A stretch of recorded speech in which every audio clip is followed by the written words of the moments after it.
Welcome to YOYO TV time to talk. నేను మీ విజేత. ఈరోజు టైమ్ టు టాక్లో నాతో పాటు ఉన్నారు టీఆర్ఎస్ కరీంనగర్ మాజీ ఎంపీ, ప్రస్తుత తెలంగాణ రాష్ట్ర ప్రణాళిక సంఘం ఉపాధ్యక్షులు వినోద్ గారు. ప్రణాళిక సంఘం ఉపాధ్యక్షులుగా తన బాధ్యతలేంటి, అలాగే తెలంగాణ ప్రజలు కోరుకుంటున్న బంగారు తెలంగాణ ఎంతవరకు వచ్చింది, ఇలాంటి విషయాలన్నీ ఆయన్ని అడిగి తెలుసుకుందాం. నమస్తే అండి వినోద్ గారు, ఎలా ఉన్నారు? చూస్తున్నాం కోవిడ్ టైంలో కూడా చాలా బిజీగా ఉన్నారు. పొద్దు నుంచి ఆఫీస్లో అందరినీ కలుస్తూ ఉన్నారు. ఎలా జరుగుతున్నాయి రెగ్యులర్ కార్యక్రమాలు, ఎలా జరుగుతున్నాయి? తెలంగాణ రాష్ట్ర ప్రణాళిక ఉపాధ్యక్షుడిగా కేసీఆర్ గారు నాకు గత సంవత్సరం ఆగస్టు 16వ తారీఖు నాడు వారు పిలిపించి నాకు ఈ ప్లానింగ్ బోర్డ్ అనేది చాలా ఇంపార్టెంటు. తెలంగాణ రాష్ట్రం ఒక కొత్త రాష్ట్రంలో కొన్ని ఆలోచనలు గ్రామీణ ప్రాంతాల నుండి, క్షేత్రస్థాయి నుండి మనకు కొంతమంది వచ్చి చెప్తుంటారు.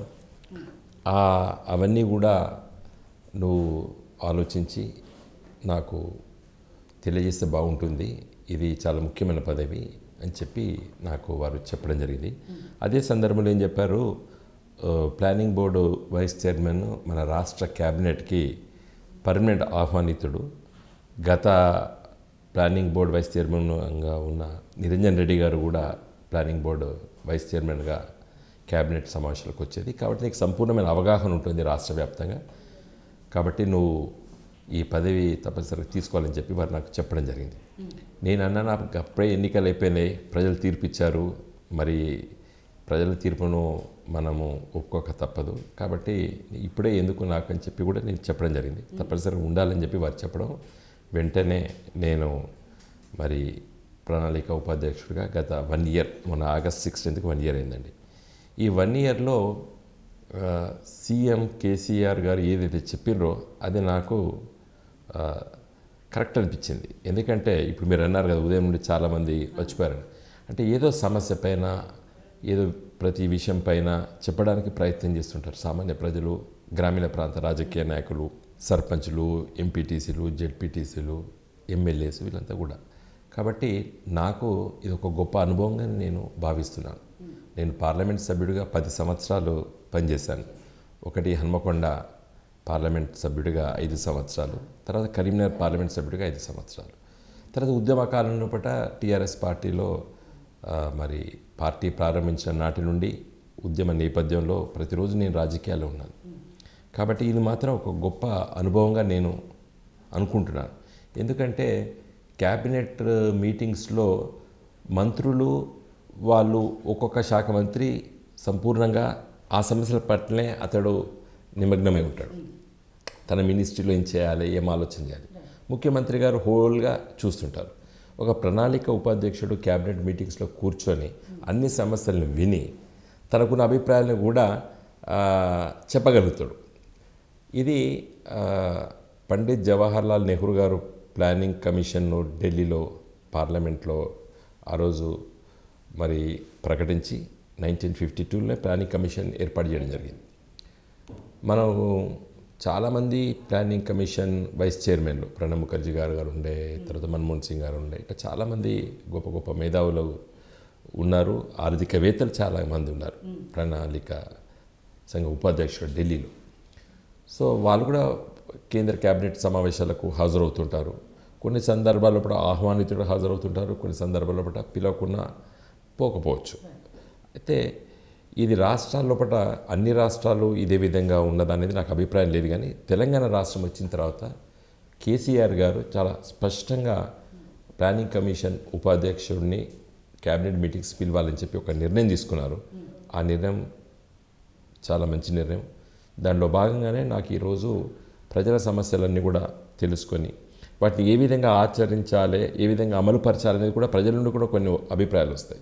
అవన్నీ కూడా నేను నిత్యం కేసీఆర్ దృష్టికి తీసుకొస్తున్నాను. కాబట్టి నాకు తృప్తిగా ఉంది ఈ పదవి. అంటే ఈ 1 ఇయర్లో ఏం గమనించారు మీరు? ప్రజల నుంచి ఎలాంటి సమస్యలు ఉన్నాయని గమనించారు? వాటిని సీఎం గారి దృష్టికి తీసుకెళ్ళినప్పుడు ఏమేమి సాల్వ్ చేయగలిగారు? ఇప్పుడు మీకు చాలా నిర్ణయాల్లో పట నా దృష్టికి వచ్చిన ఇవన్నీ కూడా నేను ముఖ్యమంత్రి గారితో షేర్ చేసుకుంటాను. వారు అడుగుతారు సామాన్యంగా ఏం జరుగుతుంది దీనిపైన. ఇప్పుడు ROR యాక్ట్ ముందు వచ్చిందండి. సీఎం గారు మరి దాని గురించి వెళ్ళి గత 5-6 మాసాల నుండి కసరత్తు చేసినప్పటికి కూడా మొన్న బిల్లు ప్రవేశపెట్టే ముందు ఒక 10 రోజులు దానిపైన పూర్తి స్థాయిలో ఒక 10 రోజులు రోజుకు not less than 10 to 15 hours కూర్చున్నాం. దాంట్లో మరి నేను భాగస్వామి అయ్యాను. పిలిపించారు, ఏం జరుగుతుంది, ఎట్లుంటుంది ఇవి. సో నేను మిగతా టైంలో కూడా ప్రజల దగ్గర నుంచి వెళ్ళి తీసుకున్నటువంటి ఆలోచనలన్నీ కూడా వారి దృష్టి తీసుకొస్తే ఇలా ఒక చట్ట రూపంలో తీసుకొచ్చాం. విఆర్ఓ వ్యవస్థ ఒకటే కాదు, రెవెన్యూ శాఖలో ఉన్నటువంటి ఏవైతే అవకతవకలు జరుగుతున్నాయో, ఏదైతే మిస్డీడ్స్ జరుగుతున్నాయో వాటికన్నిటికీ కారణం ఏంటంటే చట్టంలో ఉన్నటువంటి లోపాలే. ఫర్ ఎగ్జాంపుల్ పానీలో పొజిషన్ కాలం అనేది ఉండేది, కబ్జా కాలం అంటారు. అది మేము తీసేసాం. కారణం ఏంటంటే కబ్జా కాలం ఉండడం వల్ల లిటిగేషన్ స్టార్ట్ అవుతుంది. ఇప్పుడు నేను ఓనర్ పట్టేదాన్ని, నేను ఎవరికైనా కౌలుకి ఇచ్చినో లేకపోతే నేను లేని సమయంలో కూడా వేరే వాళ్ళు అన్యక్రాంతంగా అనుభవిస్తుండొచ్చు. వాళ్ళ పేర్లు రికార్డు మీదకి వచ్చేసరికి వాళ్ళు ఒక రైట్గా ఏం చేస్తారు, లిటిగేషన్ స్టార్ట్ చేస్తారు. అంటే అనుభవదారు పట్టాకాలము కబ్జా కాలం వేరే ఉంటాయండి. ఇదివరకు ఉండే తెలంగాణలో దురదృష్టవశాత్తు అవే పెద్ద లిటిగేషన్. హైకోర్టులు కూడా కొన్ని సందర్భాలు ఏం చెప్పారు, 3 సంవత్సరాలు కంటిన్యూస్గా పొజిషన్ కాలం ఉంటే ఇంజంక్షన్ ఇవ్వాలన్నారు ఓనర్కు వ్యతిరేకంగా. అట్లా జరిగినాయి. కాబట్టి ఇవన్నీ కూడా లేకుండా సమస్యలు క్రియేట్ కాకుండానే మనం సవరించాలి చట్టాలు. కాబట్టి ఇవాళ ROR యాక్ట్ చాలా గొప్ప చట్టం. ఈరోజు పట్టేదారు ఎవరైతే ఓనర్ ఉంటారో వారే ఉంటారు. అయితే తెలంగాణలో పూట ఒక విధమైనటువంటి ఒక అమ్మకాలు జరుగుతున్నప్పుడు రిజిస్ట్రేషన్ చేసుకోకపోయేది, తెల్ల కాగితం మీద కూడా రాసుకునేది. నేను న్యాయవాదిగా వరంగల్లో ప్రాక్టీస్ చేస్తున్నప్పుడు ఓ జూనియర్గా మా సీనియర్ దగ్గర పనిచేసే సందర్భంలో ఒక కేసు విషయంలో కూడా వచ్చేసరికి ఒకతడు చార్మినార్ సిగరెట్ డబ్బా తీసి ఇచ్చిండు, పాతది. ఇదెందుకంటే దాని వెనుక చూసారు కదా తెల్ల కాగితం మీద రాసుకున్నారు, ఈ వెంకరెడ్డి గారికి నేను 3,000 రూపాయలు ఎకరానికి చొప్పున కట్ట రాశాడు. అంటే అంత నమ్మకం ప్రజలకి అమ్మిన వాడిపైన. కానీ నెక్స్ట్ జనరేషన్ ఆ నమ్మకాన్ని కొనసాగించవచ్చు, కొనసాగించకపోవచ్చు. కానీ ఆ కాగితం మీద చార్మినార్ సిగరెట్ డబ్బా మీద వెనుక రాసింది అది ఎంత చట్ట వ్యతిరేకం అది. కాబట్టి ఇవన్నీ మేము ఆలోచించే ఇప్పుడు ఏదైనా భూమి అమ్మకాలు కంపల్సరీగా రిజిస్ట్రేషన్ ద్వారానే జరిగితేనే నీకు రికార్డ్ మీద వస్తుంది అనేటువంటి ఒక సంకేతం రాష్ట్ర ప్రభుత్వం పంపించింది. ఇప్పుడు ఇక నుండి ఇంకా తెలంగాణ రాష్ట్రంలో బట్ట భూములు అమ్మాలన్నా కొనాలన్నా వాళ్ళ పేర్లు చట్టరీత్యా భూ రికార్డులో ఉండాలంటే కంపల్సరీగా రిజిస్ట్రేషన్ చేసుకోవాల్సిందే. రిజిస్ట్రేషన్ చేసుకున్న తర్వాత మళ్ళీ తహసీల్ ఆఫీస్కి వెళ్ళి వాళ్ళ పేరును నమోదు చేసుకోవాలని మ్యూటేషన్ కోసం ప్రయత్నం చేసేది. అది చాలా కాలయాపన అయ్యేది. ఈ వ్యవస్థ ఓ విధంగా లంచగొండితనంగా మారింది. కారణం ఏంటంటే ఆ అవకాశం ఉన్నది కాబట్టి. ఇప్పుడు మేము ఏం చేస్తాం, ROR యాక్ట్లో కంపల్సరిగా ఇప్పుడు ఈ సెకండ్ రిజిస్ట్రేషన్ అయితే నెక్స్ట్ సెకండ్ పట్టాదారు కాలంలో మ్యూటేషన్ ఆటోమేటిక్గా అయిపోతుంది, పాస్బుక్లో ఎంట్రీ అయిపోతుంది. ఈ విధంగా మరి తీసుకురావడానికి మరి మాలాంటి వ్యక్తుల దగ్గర వివిధ ప్రాంతాల నుండి తెలంగాణ ప్రాంతంలో వచ్చేటువంటి ప్రజల సమస్యల్ని నేను ముఖ్యమంత్రి గారి దృష్టికి తీసుకెళ్తున్నాను. రెవెన్యూ డిపార్ట్మెంట్ గురించి వచ్చింది కాబట్టి అండ్ దాంట్లో మీరు ఆ కొత్త చట్టంలో మీరు ఒక కీలక పాత్ర పోషించారు కాబట్టి అట్ ద సేమ్ టైం వరంగల్లో మీ నాన్నగారు రెవెన్యూ డిపార్ట్మెంట్లో పనిచేస్తున్నారు కాబట్టి దీని మీద పూర్తి అవగాహన మీకు ఉంటుంది. అప్పటి కాలంలో ఎలా ఉంది, ఇప్పటి కాలంలో ఎలా ఉంది అని చెప్పి. సరే, మీరన్న ప్రకారము కొన్ని మార్పులు చేర్పులు అవసరం కాబట్టి దానికి పటిష్టమైన చట్టాన్ని తీసుకొస్తున్నాము అంటారు. కానీ ఇక్కడ ప్రతిపక్షాలు ఇది ఒక పెద్ద మార్పు ఏం లేదు, ఇందులో అంతకుముందు ఉన్న వాటిలోనే వీళ్ళు అంతకుముందు మా భూమి యాప్ ఉండేది, ఇప్పుడు ధరణి పోర్టల్గా తీసుకొచ్చారు. సో దాన్ని ఏదో అప్గ్రేడ్ చేసే తప్పితే అంతకు మించి ఇందులో చేసింది ఏమీ లేదు అని చెప్పి దీన్ని ఎందుకు అంత గొప్పగా చెప్పుకుంటున్నారు? ఇప్పుడు మీకు చిన్న సవరణలాగా అవపడుతుండొచ్చు, కానీ చాలా గొప్ప మార్పు అని నేను అంటున్నాను. ఫర్ ఎగ్జాంపుల్, రిజిస్ట్రేషన్ అయిన వెంటనే మీకు మ్యూటేషన్ జరుగుతుంది అని చెప్తున్నాను. దీనివల్ల ఇప్పుడు ఫర్ ఎగ్జాంపుల్ నేను అమ్మినా అనుకోండి, మీరు కొనుక్కున్నారు, నేను అమ్మిన వెంటనే మీ పేరు పానీ లోపల ఎంటర్ అవుతున్నది. అంటే మీకు ఇంకా రెవెన్యూ రికార్డ్లో ఎంటర్ అయిపోతుంది. కాబట్టి మీరు ఎవరి దగ్గర తిరగవలసిన అవసరం లేదు, తహసీల్దార్ దగ్గర తిరగవలసిన అవసరం లేదు, ఎవరి దగ్గర.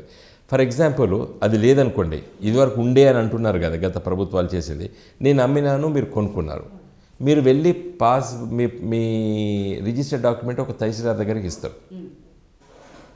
నాకు సంబంధించినటువంటి వ్యక్తులు కానీ లేదా భూమి పక్కకు ఉన్నటువంటి వాళ్ళు వచ్చేసి తహసీల్దార్ దగ్గర ఒక దరఖాస్తు చేసి ఏదైనా చిన్నపాటి ప్రాబ్లం క్రియేట్ చేసిన అనుకోండి, ఇంకా తహసీల్దార్ దగ్గర మన జుట్టు ఉంటుంది, నేను నీ పేరు ఎక్కియను అనేటువంటి అధికారం అతనికి ఉండే. ఓ ఎంక్వైరీ చేస్తాను, కాలయాపన చేసేది. మళ్ళీ కొనుక్కునేటువంటి మీరు అతనికి మరి ఇంత డబ్బులు ఇచ్చి తొందరగా నా పేరు మార్పు అంటే ఎంత సమస్య ఇది? ఇది చాలా పెద్ద సమస్య. అంటే ఇది సమస్యనే కాదు అనుకున్న వాళ్ళకి అర్థం కాదు, వాళ్ళకి ఎంత చెప్పినా కూడా. ఇటు ప్రభుత్వాలు వ్యక్తులు సమస్య కాదండి, ఇది ఒక విప్లవాత్మకమైనటువంటి మార్పు. ఇది అంటే సమస్యల్ని ఉండకుండా తీసుకొచ్చేటువంటి చట్టాలు కావాలి ఈరోజు ప్రజలకి. నువ్వు చిన్నపాటి ప్రాబ్లం క్రియేట్ చేసుకోండి. ఇవాళ మేమేం చేసాము, రెవెన్యూ అధికారులకి డిస్ప్యూట్ రిడ్రెసల్ ఫోరమ్సే కావు ఇవి.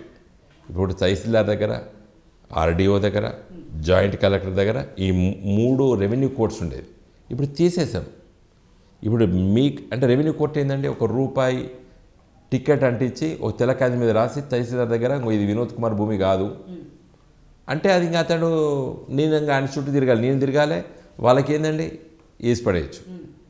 కానీ ఇప్పుడు ఏమవుతుంది, ఏదైనా డిస్ప్యూట్ ఉంటే కోర్టుకు వెళ్ళండి. కోర్టుకి ఎవడు వెళ్తాడండి? నిజంగా తనకు అన్యాయం జరిగిందంటే కోర్టు ఫీ కట్టి ఒక న్యాయవాదిని పెట్టుకొని కొట్లాడతాడు. చిత్తశుద్ధి, తర్వాత తనకు హక్కులు భంగం కలిగిందంటే. ఇంతమందికి అంతా ఫ్రివిలస్ లిటిగేషన్, ఆ దరఖాస్తు చేస్తే అయిపోతుందండి. ఇప్పుడు అవన్నీ మనం రూపుమార్పు. ఇది చాలా గొప్పదండి, అర్థమైన వాళ్ళకి అర్థమవుతుంది, అర్థం కావద్దు అనుకుంటే గొప్పది అని మీరు చెప్తే సరిపోదు కదా, దాన్ని అవగాహన కల్పించాల్సిన బాధ్యత కూడా ప్రభుత్వం మీదే ఉంది. ఇటు ప్రజలకే అర్థం అవ్వాలి, ప్రతిపక్షాలకే అర్థం అవ్వాలి. సో అక్కడ తేడా వస్తుంది. అదే మీరు మంచి ప్రశ్న అడిగిన కాబట్టి నేను కొంత చెప్పగలిగాను. మన టీవీ ద్వారా చాలామందికి అర్థమవుతుంది. ఈరోజు రెవెన్యూ లాస్ని హైదరాబాద్ రెవెన్యూ యాక్ట్ 1907 అంటే దాదాపు 113 సంవత్సరాలు అయిందండి. తర్వాత Jagirdar abolition act, Jagir abolition act, Inam abolition act, ఇలాంటి చాలా చట్టాలు ఉన్నాయి. వాటన్నిటిని కూడా రానున్న రోజుల్లో కోడిఫై చేసి ఒకటే రెవెన్యూ యాక్ట్, తెలంగాణ స్టేట్లో ఒకటే రెవెన్యూ యాక్ట్ తీసుకువచ్చే ప్రయత్నం చేస్తున్నాము. సమయం లేదు కాబట్టి ఈ అసెంబ్లీ పెట్టలేకపోయినాము. కానీ డెఫినెట్గా రానున్న రోజుల్లో మళ్ళీ శాసనసభలో ఈ చట్టాన్ని రావాలని చెప్పి ముఖ్యమంత్రి కేసీఆర్ గారికి చాలా స్పష్టమైన అవగాహన ఉంది, ఆలోచన ఉంది. అది ఇంకా గొప్ప మార్పులు చేయబోతున్నది. కాబట్టి రెవెన్యూ లాస్ని కోడిఫై చేసి ఒకటే చట్టం తీసుకురావాలనే ఒక ఆలోచన. ప్రస్తుతం మాత్రం 6వ యాక్ట్ను మేము చాలా సంపూర్ణంగా దాన్ని సవరించాం. దీనివల్ల చాలా ఉపయోగాలు ఉంటాయి. మొత్తానికి అసెంబ్లీలో అయితే ఆమోదం పొందింది, దీనికి కావాల్సిన సవరణలు చేస్తున్నాము అంటున్నారు. కానీ సరైన చర్చ మాత్రం జరగలేదు అసెంబ్లీలో అని చెప్పి ప్రతిపక్షాలు అంటున్నాయి. ఎట్ ది సేమ్ టైం తహసీల్దార్కి 2 బాధ్యతలు చెప్తున్నారు. మధ్యాహ్నం వరకు సబ్ రిజిస్టార్గా, ఆ తర్వాత తహసీల్దార్ బాధ్యతలు. ఇది ఎంతవరకు కరెక్ట్? ఉన్న బర్డెన్కి తోడు ఇది ఎక్స్ట్రా అవుతుంది కదా అనేది. చూడండి, మనం ఏం చేసాము, ఇప్పుడు మిగతా ప్రాపర్టీస్కి తహసీల్దార్కి సంబంధం లేదు. ఓన్లీ రెవెన్యూ భూములు అంటే వ్యవసాయ భూములకు మాత్రమే. వ్యవసాయ భూములు గ్రామీణ ప్రాంతాల రోజు 100ల సంఖ్య లోపల అమ్మకాలు కొనుగోలు ఉండేయండి గ్రామీణ ప్రాంతాల లోపల. కాబట్టి రెవెన్యూ అధికారి తహసీల్దార్కి చాలా తక్కువ స్థాయి లోపలనే ఇవి వస్తాయి. కొన్ని సందర్భాల్లో రోజుకు ఒక్కటి కూడా రాకపోవచ్చు. ఎవరు అమ్ముకుంటారండి గ్రామీణ ప్రాంతాల? సమస్యల్లో వచ్చింది ఎక్కడ అంటే వ్యవసాయ భూమిని ప్లాట్లు చేసి అమ్ముకునేటువంటి పట్టణాల చుట్టూ ఉన్నటువంటి వాటితో సమస్య. వాటిని ఇప్పుడు అతనికి ఇవ్వడం లేదు. మళ్ళీ సబ్ రిజిస్టారే ఉంటాడు. ఏది? అర్బన్ ప్రాపర్టీస్కి. నాన్ అగ్రికల్చర్ ల్యాండ్స్కి అన్నిటికీ సబ్ రిజిస్టార్ ఉంటాడు. ఆ సబ్ రిజిస్టార్ కూడా ఒక అగ్రికల్చర్ ల్యాండ్ కొనేసి ఇప్పుడు అందరూ లేఅవుట్స్ చేసేసి అఫీషియల్గా వాటిని అప్రూవ్ కాకుండా ఇల్లీగల్ లేఅవుట్స్ని కూడా రిజిస్ట్రేషన్ చేసేస్తున్నారు. ఆఖరికి గజాల్లో ఉంటే రిజిస్ట్రేషన్ చేయదు, నాలా యాక్ట్ కింద రాకపోతే అని చెప్తే వాటిని కూడా గుంటలలో అమ్ముతున్నారు. ఒక గుంట అంటే 121 గజాలు, 2 గుంటలు అమ్మినట్టు. అంటే అక్కడ కూడా మళ్ళీ కొంతమంది రియల్ ఎస్టేట్ వాళ్ళు తమ ఓ విధమైనటువంటి ప్రభుత్వం తీసుకొచ్చినటువంటి దాన్ని తప్పించుకోవడానికి కూడా అలాంటి ప్రయత్నాలు మిస్యూజ్ చేస్తున్నారు. ఈ సందర్భంలో ఇప్పుడు ఏం చెప్పాము, కంపల్సరీ లేఅవుట్ కావాలి. ఇప్పుడు అగ్రికల్చర్ ల్యాండ్ అంటే తహసీల్దార్ దగ్గరికి వెళ్తాయి. తహసీల్దార్ గిట గుంట 2 గుంటలు ఒక దగ్గర చేస్తే పర్వాలేదు. కానీ ఒక 5 ఎకరాల సర్వే నెంబర్ని అన్ని 2 గుంటలు 1 గుంట అమ్మే ప్రయత్నం తహసీల్దార్ చేసుకున్నాండి, he will be removed from service. చెప్పాం స్పష్టంగా. అగ్రికల్చరల్ ల్యాండ్ను హౌసింగ్ ప్లాట్స్గా మార్చేటువంటి సందర్భంలో కూడా కంపల్సరీ నాలా యాక్ట్ రావాలి, లేఅవుట్ జరగాలి, అయితేనే అవి హౌసింగ్ ప్లాట్స్ కిందకి ట్రీట్ అవుతాయి. వ్యవసాయ భూమిని ఇల్లీగల్గా లేఅవుట్ చేయకుండా నాలా యాక్ట్ కింద రాకుండా వాళ్ళు అన్యాక్రాంతం చేస్తే అది చట్ట వ్యతిరేకం. అలాంటిది ఏమైనా తహసీల్దార్ ఏమైనా ప్రయత్నం చేస్తే ఇప్పుడు, ఎందుకంటే గజాల్లో కాకుండా గుంటలలో అమ్మేటువంటి చాలుబాజీ పనిచేస్తే ఎంక్వైరీ లోపల అతడు తప్పు పని చేసినట్టు తేలితే అతని ఉద్యోగం తీసే విధంగా కూడా మేము చట్టంలో పెట్టబడి సవరించాం దాన్ని. He will be removed from service. ఇటీవలనే సుప్రీంకోర్టు చెప్పింది, ప్రభుత్వ భూముల్ని కాపాడలేనటువంటి వాళ్ళు లేదా ప్రభుత్వానికి ఆర్థికంగా దెబ్బతీసే వాళ్ళని ఉద్యోగాల నుంచి తొలగించండి అని చెప్పి సుప్రీంకోర్టు స్పష్టంగా తెలంగాణ ప్రభుత్వానికి ఆదేశం ఇచ్చింది. తెలంగాణ రాష్ట్రంలో ఒక చిన్న ఇన్సిడెంట్ జరిగింది, దాని మీదనే ఒక కేసులో సుప్రీంకోర్టు 10 days బ్యాక్ ఒక ఆర్డర్ ఇచ్చింది. యూ రిమూవ్ ఫ్రమ్ సర్వీస్, వచ్చే నా దగ్గర రండి అని చెప్పింది. కఠినంగా ఉండండి అని చెప్పి కూడా సుప్రీంకోర్టు చెప్పింది. కాబట్టి మేము అలాంటి కఠినత్వాన్ని ఈ చట్టంలో కూడా పొందుపరిచాం. అయితే మీరు తీసుకొచ్చిన ఈ కొత్త చట్టం మీద రకరకాల అపోహలు ఉన్నాయి. ప్రతిపక్షాలు తీస్తున్నవి కావచ్చు, ప్రజల్లో ఉన్న సామాన్య ప్రజల్లో ఉన్న ప్రశ్నలు కావచ్చు. అంటే ఇంకొక విషయం కూడా చెప్పారు కేసీఆర్ గారు, ఎన్ఆర్ఎస్కి సంబంధించి. అంటే వాళ్ళు ఇక్కడ వ్యవసాయ భూములు కొనటానికి వీల్లేదు అని చెప్పి. ఏంటి అదేంటి? అంటే ఎన్ఆర్ఎస్ కొంతమంది అక్కడికి వెళ్ళి వ్యవసాయ భూములు కొనుక్కుంటున్నారు ఈ మధ్యకాలంలో పూట. అయితే ఫెరా యాక్ట్ కింద ఎన్ఆర్ఎస్ వ్యవసాయ భూములు కొనడానికి వీల్లేదు, పర్మిషన్ తీసుకోవాలి. అంటే సిటిజన్షిప్ ఉన్నప్పుడు కూడా, ఇండియన్ సిటిజన్షిప్ ఉండి ఫారెన్ కంట్రీస్లో ఉండేవాళ్ళు వ్యవసాయ భూమి కొనడానికి వీల్లేదు ఫెయిర్ యాక్ట్ కింద. కాబట్టి అయితే వ్యవసాయ భూములు ఉన్నటువంటి ఎన్ఆర్ఐస్కు వేరే సమస్యలు ఉంటే వాళ్ళకు తప్పనిసరిగా మేము రక్షణ కల్పిస్తామని చెప్పి ముఖ్యమంత్రి గారు శాసనసభలో చెప్పడం జరిగింది. సో వాళ్ళకి ఏమైనా ఈ ఆర్ఓఆర్ యాక్ట్లో కొన్ని ఇబ్బందులు కానీ, లేకపోతే రెవెన్యూ డిపార్ట్మెంట్తో ఏమైనా సమస్యలు వస్తే, లేదా ల్యాండ్ ఎక్విజిషన్ సమస్యలు వస్తే వాళ్ళకి రక్షణగా ఉంటామని చెప్పారు. కాబట్టి దానికిను కొనడానికి వీలు లేదనేది కారణం ఏంటంటే అది కేంద్ర ప్రభుత్వం తీసుకొచ్చిన చట్టం, అది ఫేరా. దాని కింద ఎన్ఆర్ఐస్ వ్యవసాయ భూములు కొనకూడదు ఇండియన్ సిటిజన్షిప్ ఉన్నప్పటికి కూడా. సో మరి వాళ్ళకి ఏమైనా సపరేట్గా పెట్టే ఆలోచన ఉందా? అంటే మనం ఏం చేయలేము, అది కేంద్ర చట్టం. కేంద్ర చట్టం. ఓకే.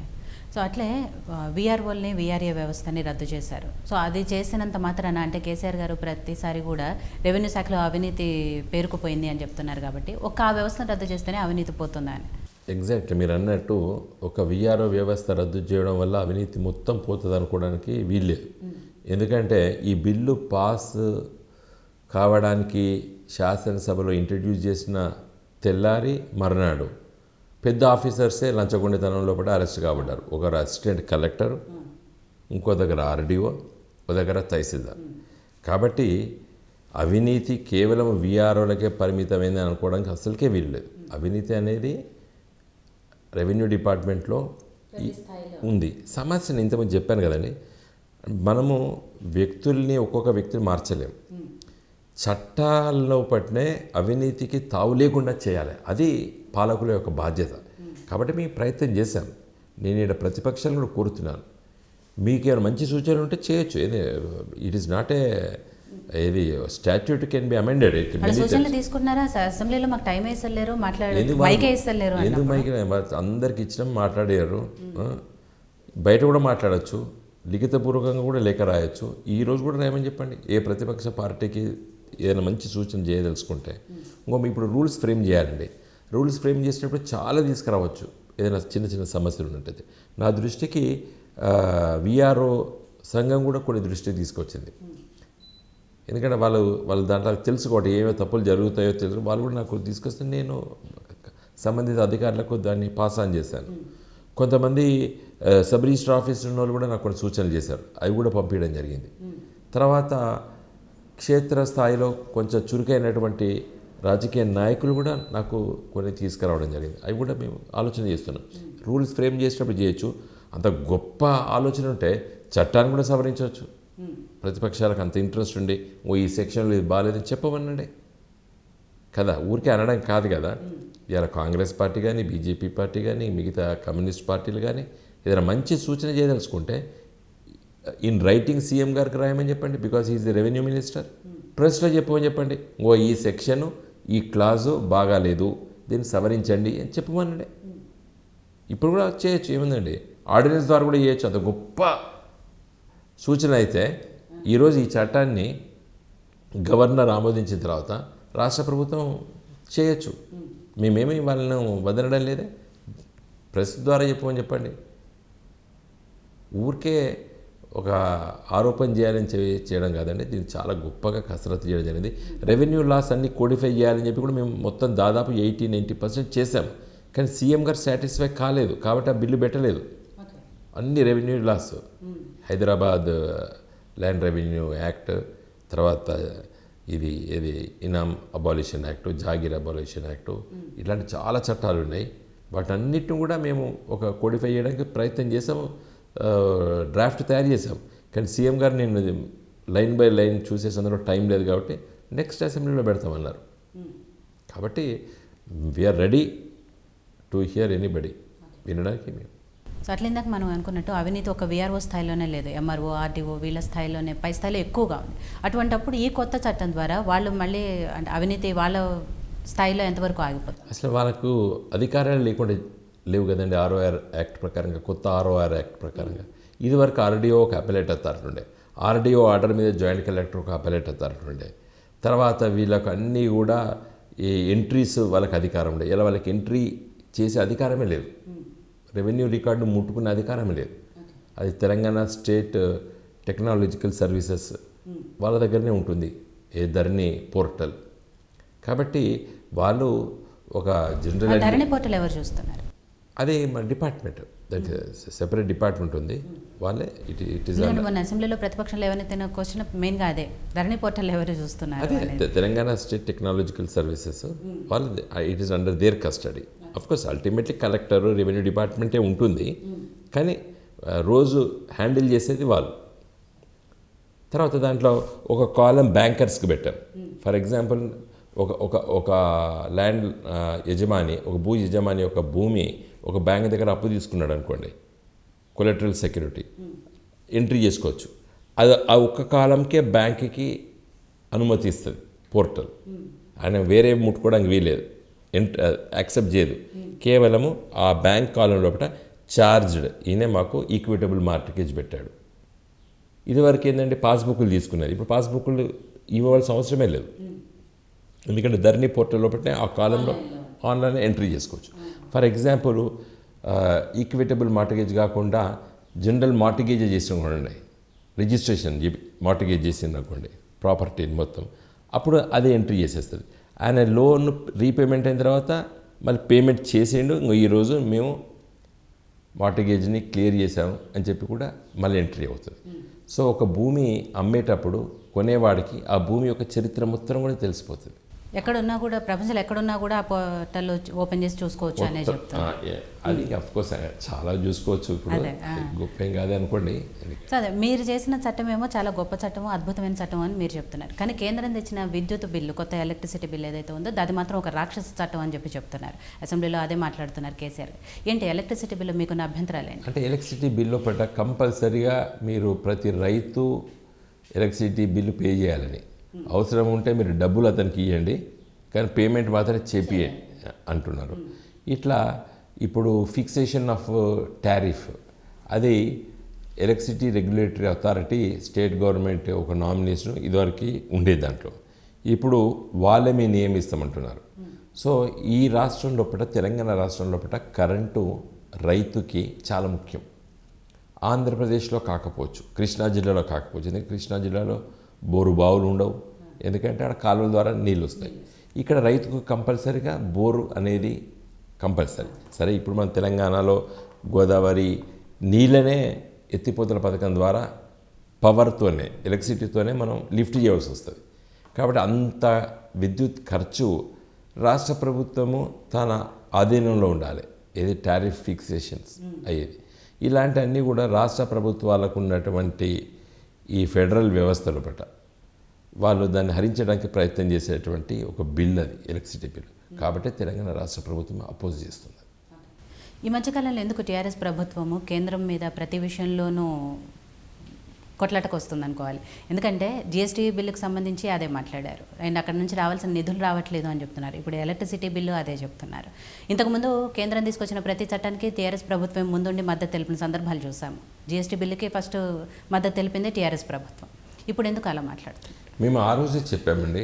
ఇప్పుడు ఆ రోజు నేను పార్లమెంట్ సభ్యుడిగా ఉన్న రోజుల్లో పట్ల జిఎస్టీ బిల్లుకి సపోర్ట్ చేశాము, చాలా బిల్స్కి సపోర్ట్ చేశాము. కారణం చెప్పాము, బిల్లులో మంచి ఉంది కాబట్టి మేము సపోర్ట్ చేస్తున్నాము. అమలు అయ్యేటప్పుడు ఏమైనా ఇబ్బందులు ఉంటే మేము వ్యతిరేకిస్తామని చెప్పాం. జిఎస్టీ బిల్లుకి సపోర్ట్ చేశాం.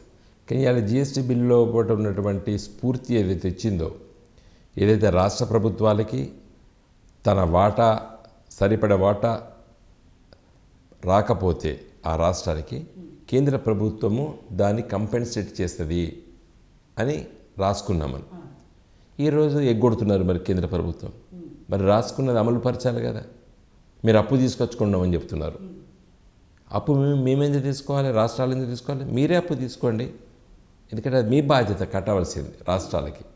కాబట్టి ఏదైతే బిల్లు పాస్ అయ్యేటప్పుడు ఒక చట్టం అయిన సందర్భంలో పట్ల ఏ హామీ అయితే మీరు ఇచ్చినరో దాన్ని మీరు అమలు పరచడం లేదు కాబట్టి ఆయన వ్యతిరేకిస్తున్నాం.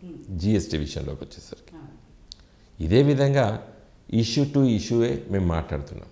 మేము అన్ని సందర్భాల్లో పట్ల మేము మద్దతు ఇవ్వలేదు, అన్ని సందర్భాల్లో పట్ల మేము వ్యతిరేకించడం లేదు.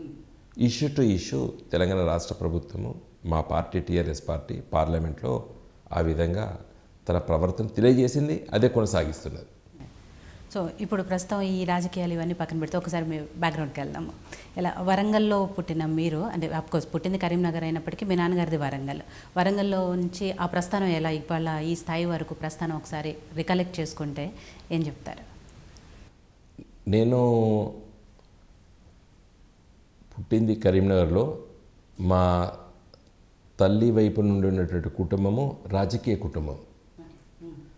మా తల్లి మేనమావనే ఫస్ట్ ఎమ్మెల్యే 1952లో. నా మేనమావలు కాదు, సిహెచ్ రాజేశ్వరరావు గారు సీనియర్ కమ్యూనిస్ట్ పార్టీ లీడరు, తర్వాత సిహెచ్ విద్యాసాగర్ రావు గారు బీజేపీ లీడరు. వారు కూడా కేంద్ర మంత్రిగా పనిచేశారు, శాసనసభలో పనిచేస్తారు, గవర్నర్గా పనిచేశారు. మా తల్లిగారి ఫ్యామిలీ వాళ్ళ పొలిటికల్ ఫ్యామిలీ.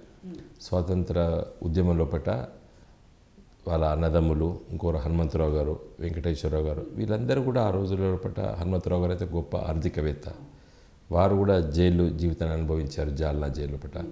వారు కూడా విద్యార్థి దశలో కమ్యూనిస్ట్గా ఉన్నాడు. తర్వాత ఒక మేధావిగా ఎదిగాడు రాజకీయాలకు దూరంగా. ఇందిరాగాంధీ గారి దగ్గర కూడా పనిచేస్తారు, రాజీవ్ గాంధీ గారి దగ్గర పనిచేస్తారు, సోనియా గాంధీ గారి దగ్గర సలహాదారుడుగా. ఇవన్నీ కూడా ఒక గొప్ప ఆర్థికవేత్త. సో మా మదర్ సైడు వాళ్ళు ఫ్రీడమ్ స్ట్రగుల్లో అందరూ పనిచేశారు. మా అమ్మ చిన్న అమ్మాయి అయినప్పటికీ కూడా ఆమెకు మొత్తం స్వాతంత్ర ఉద్యమంలో పట్ల ఆ రోజు ఆ ఘట్టాలు కూడా నాకు చిన్నతనంలో చెప్పేది. నైజాం సర్కారు, ఆ రోజు పోలీస్ యాక్షను, ఇవన్నీ కూడా వాళ్ళ చూసినటువంటి కుటుంబం అది. మా ఫాదర్ సైడ్ అగ్రికల్చర్ ఫ్యామిలీ. మా ఫాదర్ ఒక చిన్న రెవెన్యూ ఎంప్లాయ్ అనుకోండి. కానీ మరి నేను పుట్టింది కరీంనగర్లో అయినా మొత్తం నా విద్యాభ్యాసం మొత్తం కూడా వరంగల్. కాబట్టి వరంగల్ రాజకీయాలలో నన్ను తీర్చిదిద్దింది. విద్యార్థి ఉద్యమాలు నాకు 14 ఏటనే నేను విద్యార్థి రాజకీయాలకి తెనాలికి వెళ్ళాను 1 మంత్. ఆ రోజుల్లో స్టూడెంట్స్ ఫెడరేషన్ ఎమర్జెన్సీ సమయంలో పట్ల. కాబట్టి నేను స్కూల్ డేస్ నుండే నేను విద్యార్థి రాజకీయాలకు అట్రాక్ట్గా పడ్డాను. తర్వాత డిగ్రీ కాలేజీలో నేను స్టూడెంట్ యూనియన్ ఎలక్షన్స్లో పోటీ చేసి జనరల్ సెక్రటరీ గెలిచాను. లా కాలేజీలో కూడా పోటీ చేయడం జరిగింది. సో నా కాకతీయ యూనివర్సిటీలో ఒక విద్యార్థి నాయకుడిగా నేను ఆ రోజు పనిచేయడం జరిగింది.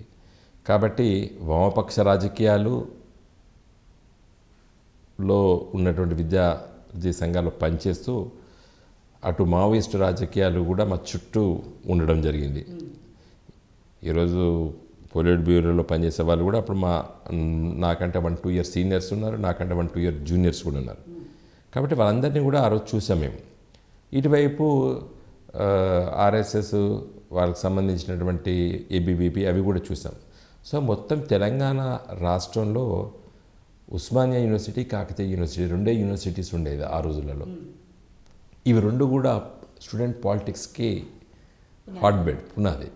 కాబట్టి చాలామంది విద్యార్థి నాయకులు తీర్చిదిద్దినటువంటి విశ్వవిద్యాలయాలు. Osman university and Kakatiya university.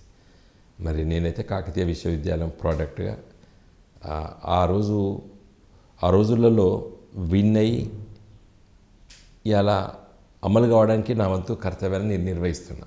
అందుకే హన్మకొండ ఎంపీగా, టీఆర్ఎస్ పార్టీ ఎంపీగా నేను పార్లమెంట్లో జాతీయ ఉపాధి హామీ పథకం బిల్లు వచ్చినప్పుడు నేను చాలా స్పష్టంగా చెప్పాను, విద్యార్థి రాజకీయాల్లో మాకు అప్పుడు చిన్న ఆ ఏజ్లో వయసులో నినాదాలు ఇచ్చాను చెప్తే కానీ దానికి ఏంటి దాని అర్థం కూడా తెలియని రోజులు అవి. విద్య ప్రాథమిక హక్కు ఉండాలి, లేకపోతే ఉద్యోగం ప్రాథమిక హక్కు ఉండాలి, ఫండమెంటల్ రైట్స్ ఉండాలి అని డిమాండ్ చేసి ఎన్నో ఇట్లో పాల్గొన్నాం. కానీ ఈరోజు పార్లమెంటు జాతీయ ఉపాధి హామీ పథకం ఈ చట్టాన్ని తీసుకొచ్చినప్పుడు చాలా సంతోషం చెప్పి నేను మాట్లాడడం జరిగింది. ఎందుకంటే 100 days as a matter of right పని కల్పించాలి అంటే ప్రభుత్వాలు 100 రోజులు పని దినాలు కల్పించాలి అనే గొప్ప చట్టం అది. దాని పట్ల నేను చాలా స్పష్టంగా మాట్లాడడం జరిగింది. సో ఇదంతా రాజకీయాల్లో పట్ల ఆ ఇన్ఫ్లుయెన్స్ ఉంది. ఇలా రెవెన్యూ ROR యాక్ట్ వచ్చినప్పుడు నేను కేసీఆర్ గారి దగ్గర మాట్లాడే సందర్భంలో కూడా విద్యార్థి దశలో ఉన్న రాజకీయాలు, వృత్తిరీత్యా న్యాయవాదిగా నేను వరంగల్లో పనిచేసేటప్పుడు నాకున్న అనుభవం ఇవన్నీ కూడా డెఫినెట్గా మా దైనందిక రాజకీయ జీవితంలో అవి ఉపయోగపడుతున్నాయి. సో అంటే కాలేజ్ డేస్లో విద్యార్థి నాయకుడిగా మీరు ఒక కమ్యూనిస్ట్ భావజాలాలు కలిగి ఉన్నారు. ఆ తర్వాత నక్సల్ ఉద్యమాలకి సపోర్ట్ చేసిన వ్యక్తిగా మీరు ఉన్నారు. అలాంటిది టీఆర్ఎస్ పార్టీలోకి అంటే రెండు కూడా వైరుధ్యం కలిగిన పార్టీ, ఎలా దీంట్లోకి వచ్చారు? విద్యార్థి దశలో నేను ఆల్ ఇండియా స్టూడెంట్స్ ఫెడరేషన్లో యాక్టివిస్ట్ని. మావోయిస్ట్ పార్టీలో నేను ఎప్పుడు వాళ్ళ సంఘాలలో పనిచేయలేదు. కానీ నాకు ఓ విధమైనటువంటి ప్రాణాలు ఎవరు పొడగొట్టుకుంటారండి, ప్రాణం తెగించి పనిచేయాలనేటువంటి ఆలోచన, వాళ్ళు ప్రజల కోసం పనిచేస్తారనేటువంటి విశ్వాసం నాకు విద్యార్థి రాజకీయాలు ఉన్నప్పుడు నా తోడుగా వాళ్ళప్పుడు RSU స్టూడెంట్స్ ఉంటే నేను లిటిల్ బిట్ సింపథెటిక్గా ఉంటుంది. అది బట్ ఐ నెవర్ వాళ్ళ ఐడియాలజీని నేను ఎప్పుడు కూడా పూర్తిగా మ్యాన్ అనిహిలేషన్ దాన్ని ఎప్పుడు కూడా నేను నమ్మను కూడా. కానీ వాళ్ళ తపన ఏదైతే పని చేయాలి, పేద ప్రజల సమస్యలు పరిష్కరించాలనే దాని పట్ల నేను వేరే విధంగా నేను వాళ్ళను చూడలేదు, వేరే దృష్టితో వాళ్ళని చూడలేదు. డెఫినెట్గా పనిచేసేటువంటి సమస్య పరిష్కారం కావాలి అనే తాపత్రయం ఉన్నటువంటి వ్యక్తులుగా నేను చూడడం జరిగింది. కాబట్టి అది ఇప్పటికి కూడా నేను నమ్ముతాను. వాళ్ళ సిద్ధాంతం మ్యాన్ అనిహిలేషన్ అంటే క్లాస్ ఎనిమిది అనేది అది ఈ రోజులో పనికిరాదు. ఎందుకంటే డెమోక్రటైజేషన్ అయిపోయింది వ్యవస్థ, ఆ ఫ్యూడల్ వ్యవస్థ లేదు ఇప్పుడు. వాళ్ళు అనుకునే ఆ రోజుల్లో అనుకునేటువంటి ఫ్యూడల్ వ్యవస్థ ఈరోజు లేదు. ఈరోజు సన్నకారు రైతులు ఎక్కువైపోయారు. ఇప్పుడు నిన్న కూడా చెప్పాం కదండి, 2 acres కంటే తక్కువ ఉన్న వాళ్ళు 68% ఉన్నారు, 5 acres కంటే తక్కువ భూమి ఉన్న వాళ్ళు 90% ఉన్నారు తెలంగాణలో కూడా. కాబట్టి భూమి అనేది ఈరోజు గ్రామీణ ప్రాంతాల్లో పట్ల అది వివిధ కారణాల వల్ల జమీందార్ వ్యవస్థ ఉండే 1940, 50, 60 వరకు. అది సాయుధ పోరాటం తెలంగాణలో జరిగినప్పుడు 1948 48 వరకు ఆ ఉద్యమంతో చాలామంది జమీందార్ వ్యవస్థ భూములు అమ్ముకున్నారు. తర్వాత ఇందిరాగాంధీ ల్యాండ్ సీలింగ్ యాక్ట్ వల్ల కొంతమంది అమ్ముకున్నారు.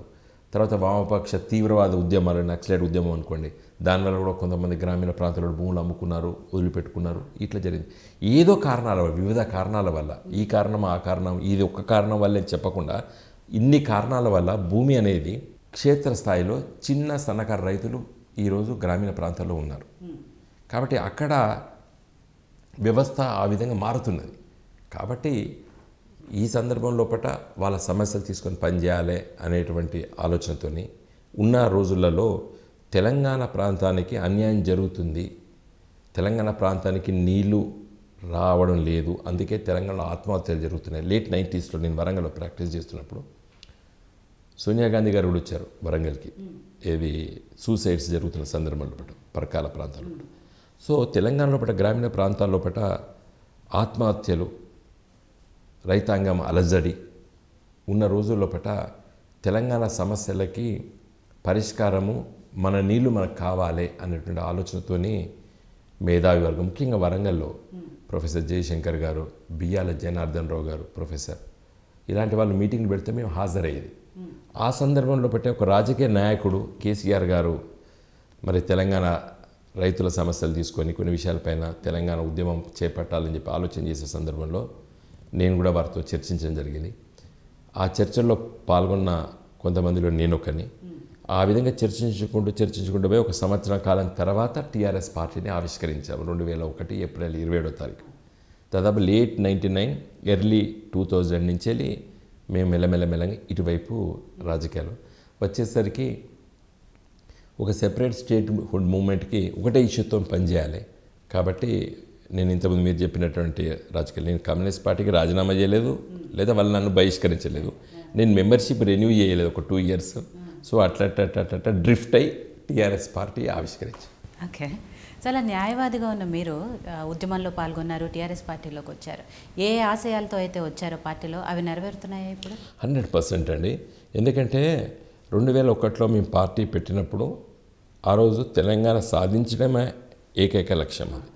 కాబట్టి ఇంకా రాజకీయాలకి అవన్నీ అందరికి తెలుసు. 2001 నుండి మేము 2004 వరకు మూమెంట్ ఓ విధంగా తీసుకెళ్ళి 2004 జనరల్ ఎలక్షన్స్లో కాంగ్రెస్ పార్టీతో పొత్తు పెట్టుకొని పార్లమెంట్లోకి ఎంటర్ అయ్యి పార్లమెంట్లో మరి ఆడ కామన్ మినిమం ప్రోగ్రాంలో పొందపరిచి రాష్ట్రపతి ఉపన్యాసంలో తెలంగాణ గురించి చేసి తర్వాత ప్రణబ్ ముఖర్జీ గారితో కమిటీ ఏర్పాటు చేసి వివిధ రాజకీయ పార్టీల దగ్గర తిరిగి, అంటే we sensitize the whole national politics, అంటే నేషనల్ పాలిటీని డిఫరెంట్ పొలిటికల్ పార్టీస్ ఇన్ఫ్లుయెన్స్ చేసి ఒక స్ట్రాటజిక్గా డాక్టర్ బిఆర్ అంబేద్కర్ గారు రాజ్యాంగంలో ఆర్టికల్ 3లో పొందపరిచిన స్ఫూర్తిని తీసుకున్నాం మేము.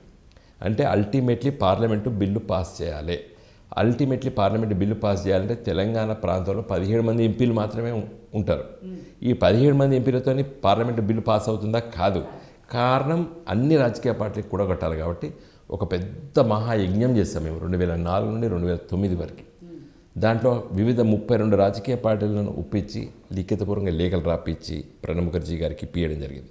సో అల్టిమేట్లీ మెల్లమెల్లగా 2009 డిసెంబర్ 9 నాడు కేసీఆర్ గారు ఆమరణ నిరాహార దీక్ష, అది పెద్ద ఇన్ఫ్లుయెన్స్ నేషనల్ పాలిటిక్స్లో డిక్లేర్ చేయడం చిదంబరం గారు. తర్వాత మళ్ళీ ఆంధ్ర ప్రాంతాల ఉద్యమాల వల్ల వారు వెనకకపోవడం, సో మళ్ళీ ఉద్యమాలు నడపడం, అల్టిమేట్లీ పార్లమెంట్లో బిల్లు పెట్టి, అంటే పొలిటికల్ కంపల్షన్ క్రియేట్ చేసాం. దేశ రాజకీయాల్లో కాంగ్రెస్ పార్టీ 2013లో కాంగ్రెస్ వర్కింగ్ కమిటీ నిర్ణయం తీసుకొని తెలంగాణ బిల్లు ప్రవేశపెట్టాల పార్లమెంట్లో అని సోనియా గాంధీ గారి నాయకత్వాన్ని తీసుకున్న నిర్ణయం చాలా గొప్ప నిర్ణయం. అది కారణం ఏంటి? సోనియా గాంధీ గారు 2004లో మాతో పొత్తు పెట్టుకున్నప్పుడే తెలంగాణ ఇవ్వాలని చెప్పి ఆలోచన వచ్చింది. మధ్యలో ఇచ్చిండ్రు, డిఫరెంట్ పొలిటికల్ కంపల్షన్స్ వల్ల మళ్ళీ విత్డ్రూ అయ్యారు. అల్టిమేట్లీ ఇది ఒక పొలిటికల్ స్ట్రాటజీ. టీఆర్ఎస్ అనేది దీన్ని ఒక రీసెర్చ్ చేయొచ్చండి పొలిటికల్ ఫిలాసఫర్స్. ఎందుకంటే 17 మంది ఎంపీలు ఉన్నటువంటి ఒక ప్రాంతం తెలంగాణ ప్రాంతం. ఇది దేశ రాజకీయాలు ఎట్లా ఇన్ఫ్లుయెన్స్ చేసి ఒక రాష్ట్రాన్ని సాధించుకున్నది. మహాత్మా గాంధీ భారత స్వాతంత్ర్యోద్యమంలో పట్ట నాన్ వయలెన్స్ వల్ల బ్రిటిష్ పరిపాలకుల్ని ఈ విధంగా అయితే తరిమి కొట్టి దేశానికి స్వాతంత్రం సాధించారో అదే స్ఫూర్తి మేము తీసుకున్నాం. We have to make compulsion, political compulsion create చేసాం, తెలంగాణ సాధించుకున్నాం.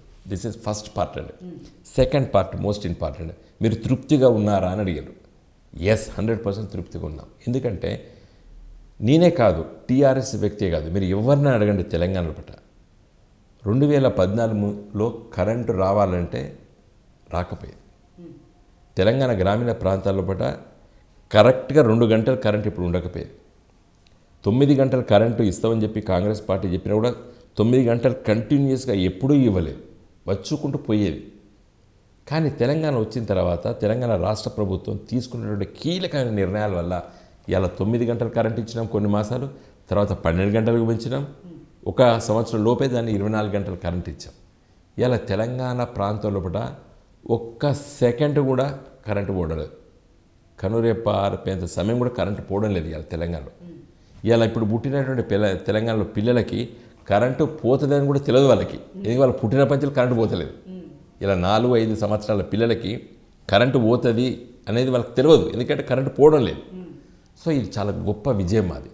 తర్వాత నీళ్లు ఎక్కడ ఉన్నాయి, ఎక్కడికి తీసుకురావాలి. కాంగ్రెస్ పార్టీ నాయకులు ప్రాణహిత చెవెళ్ళ మేమే మొదలుపెట్టాం కదా. మీరు రీడిజైన్ చేస్తుండ్రు అన్నారు. రీడిజైనే గొప్ప డిజైన్. అది నీళ్ళు ఎక్కడ ఉన్నాయి, ఎక్కడి నుంచి వెళ్ళి వీటి తీసుకురావాలి అనేది చాలా లోతుగా పరిశీలించి ఇలా మేడిగడ్డ, అన్నారం, సుందీల దగ్గర నుంచి గోదావరి నీళ్ళు లిఫ్ట్ చేసి ఇవాళ మిడ్మానేరు, ఎల్ఎండి, మల్లన్న సాగరు, కొండపోచమ్మ లాంటి పెద్ద పెద్ద రిజర్వాయర్స్. ఒకటే విషయం అండి, వీళ్ళు చాలామంది రీడిజైన్ తప్పు, కాంట్రాక్టర్ల కోసం, డబ్బుల కోసం అని చెప్పి మాట్లాడుతున్నారు కదండి. ఎంత దురదృష్టం అంటే ఇది సెన్సిటైజ్ చేసింది కాంగ్రెస్ పార్టీ అధికారంలో ఉన్నప్పుడే లేఖ వచ్చింది. అది వాళ్ళకి తెలియదు.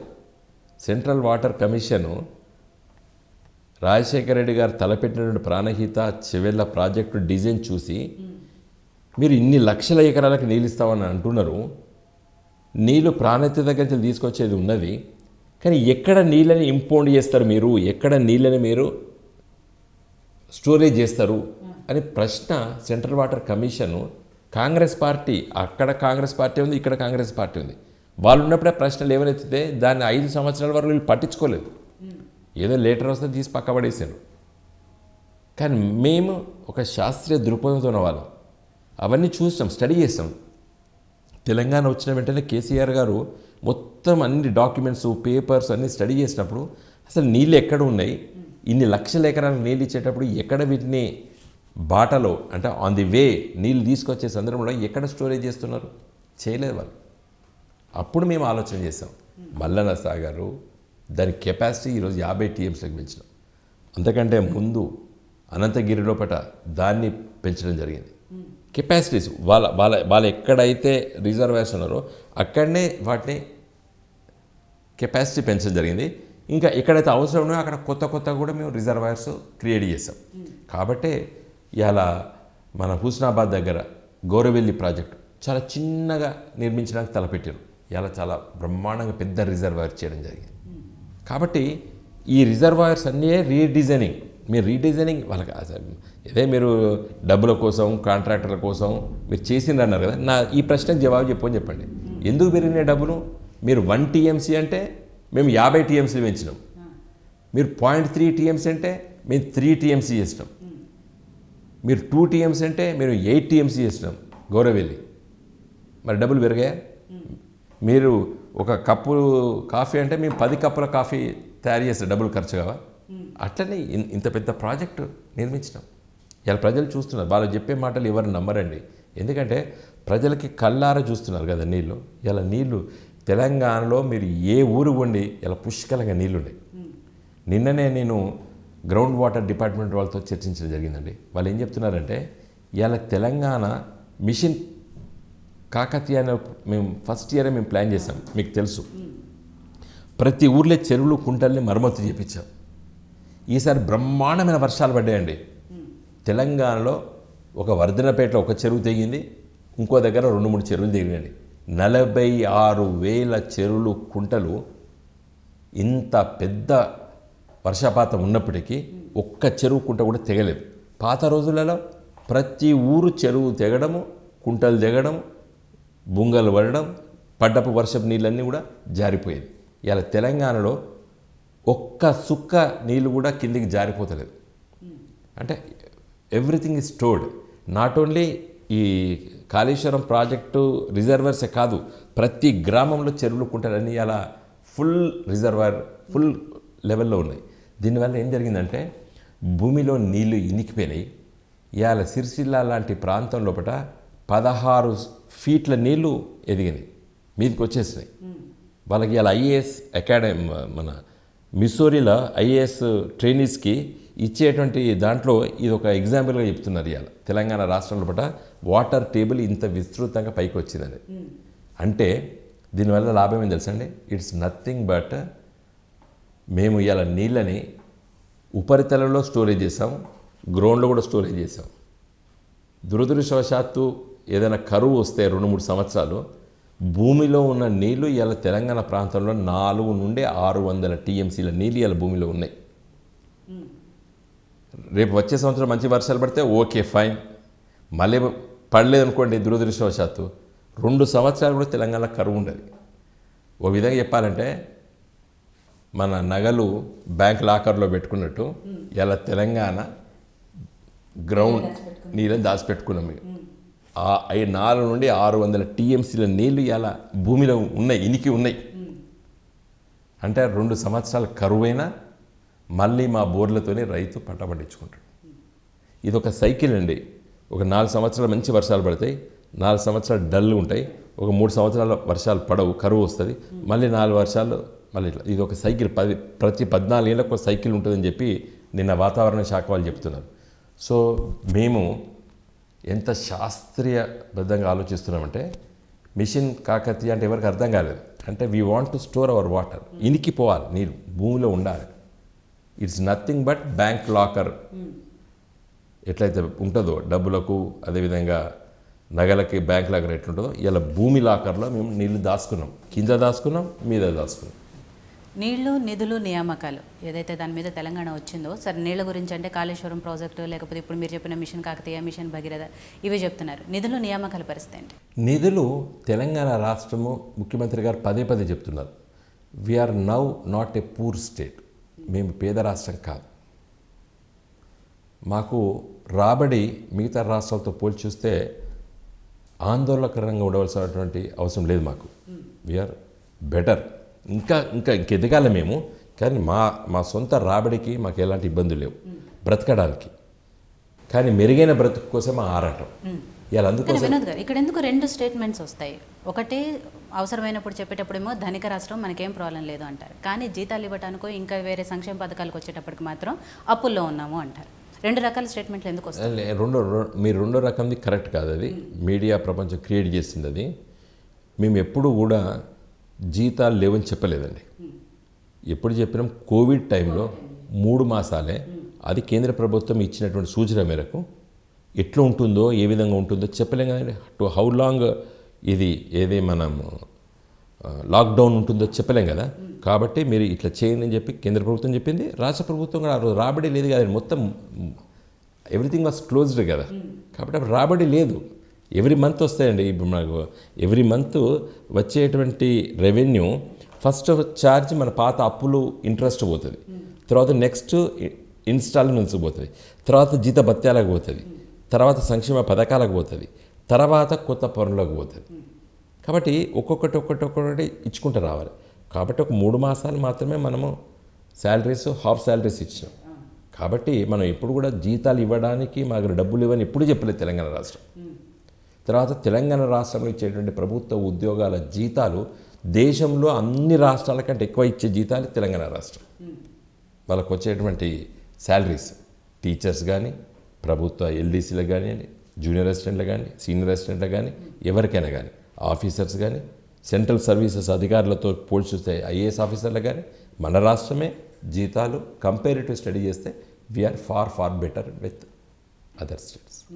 సో వినోద్ గారు, ఇందాక నేను మిమ్మల్ని అడిగినట్టు, అంటే ఏదైతే ఆకాంక్షలతో, కోరికలతో మీరు ఉద్యమంలోకి వచ్చారో, టీఆర్ఎస్ పార్టీలోకి వచ్చారో, అవి మీకు 100% సాటిస్ఫాక్షన్గా ఉన్నానని చెప్తున్నారు. మీ వరకు ఓకే, ఎందుకంటే మీరు 2 సార్లు ఎంపీగా చేశారు, ఇప్పుడు ప్రణాళిక సంఘం ఉపాధ్యక్షులుగా ఉన్నారు, ప్రభుత్వంలో కీలక పాత్రలో ఉన్నారు, కాబట్టి మీకు ఓకే. బట్ మిగిలిన వాళ్ళ పరిస్థితి ఏంటి? ఎందుకంటే ఎవరైతే తెలంగాణ ఉద్యమం కోసం పోరాడారో వాళ్ళందరికీ కూడా కొంతమందికి ఆ ఫలితాలు అందాయి, పూర్తి స్థాయిలో అందలేదు అని.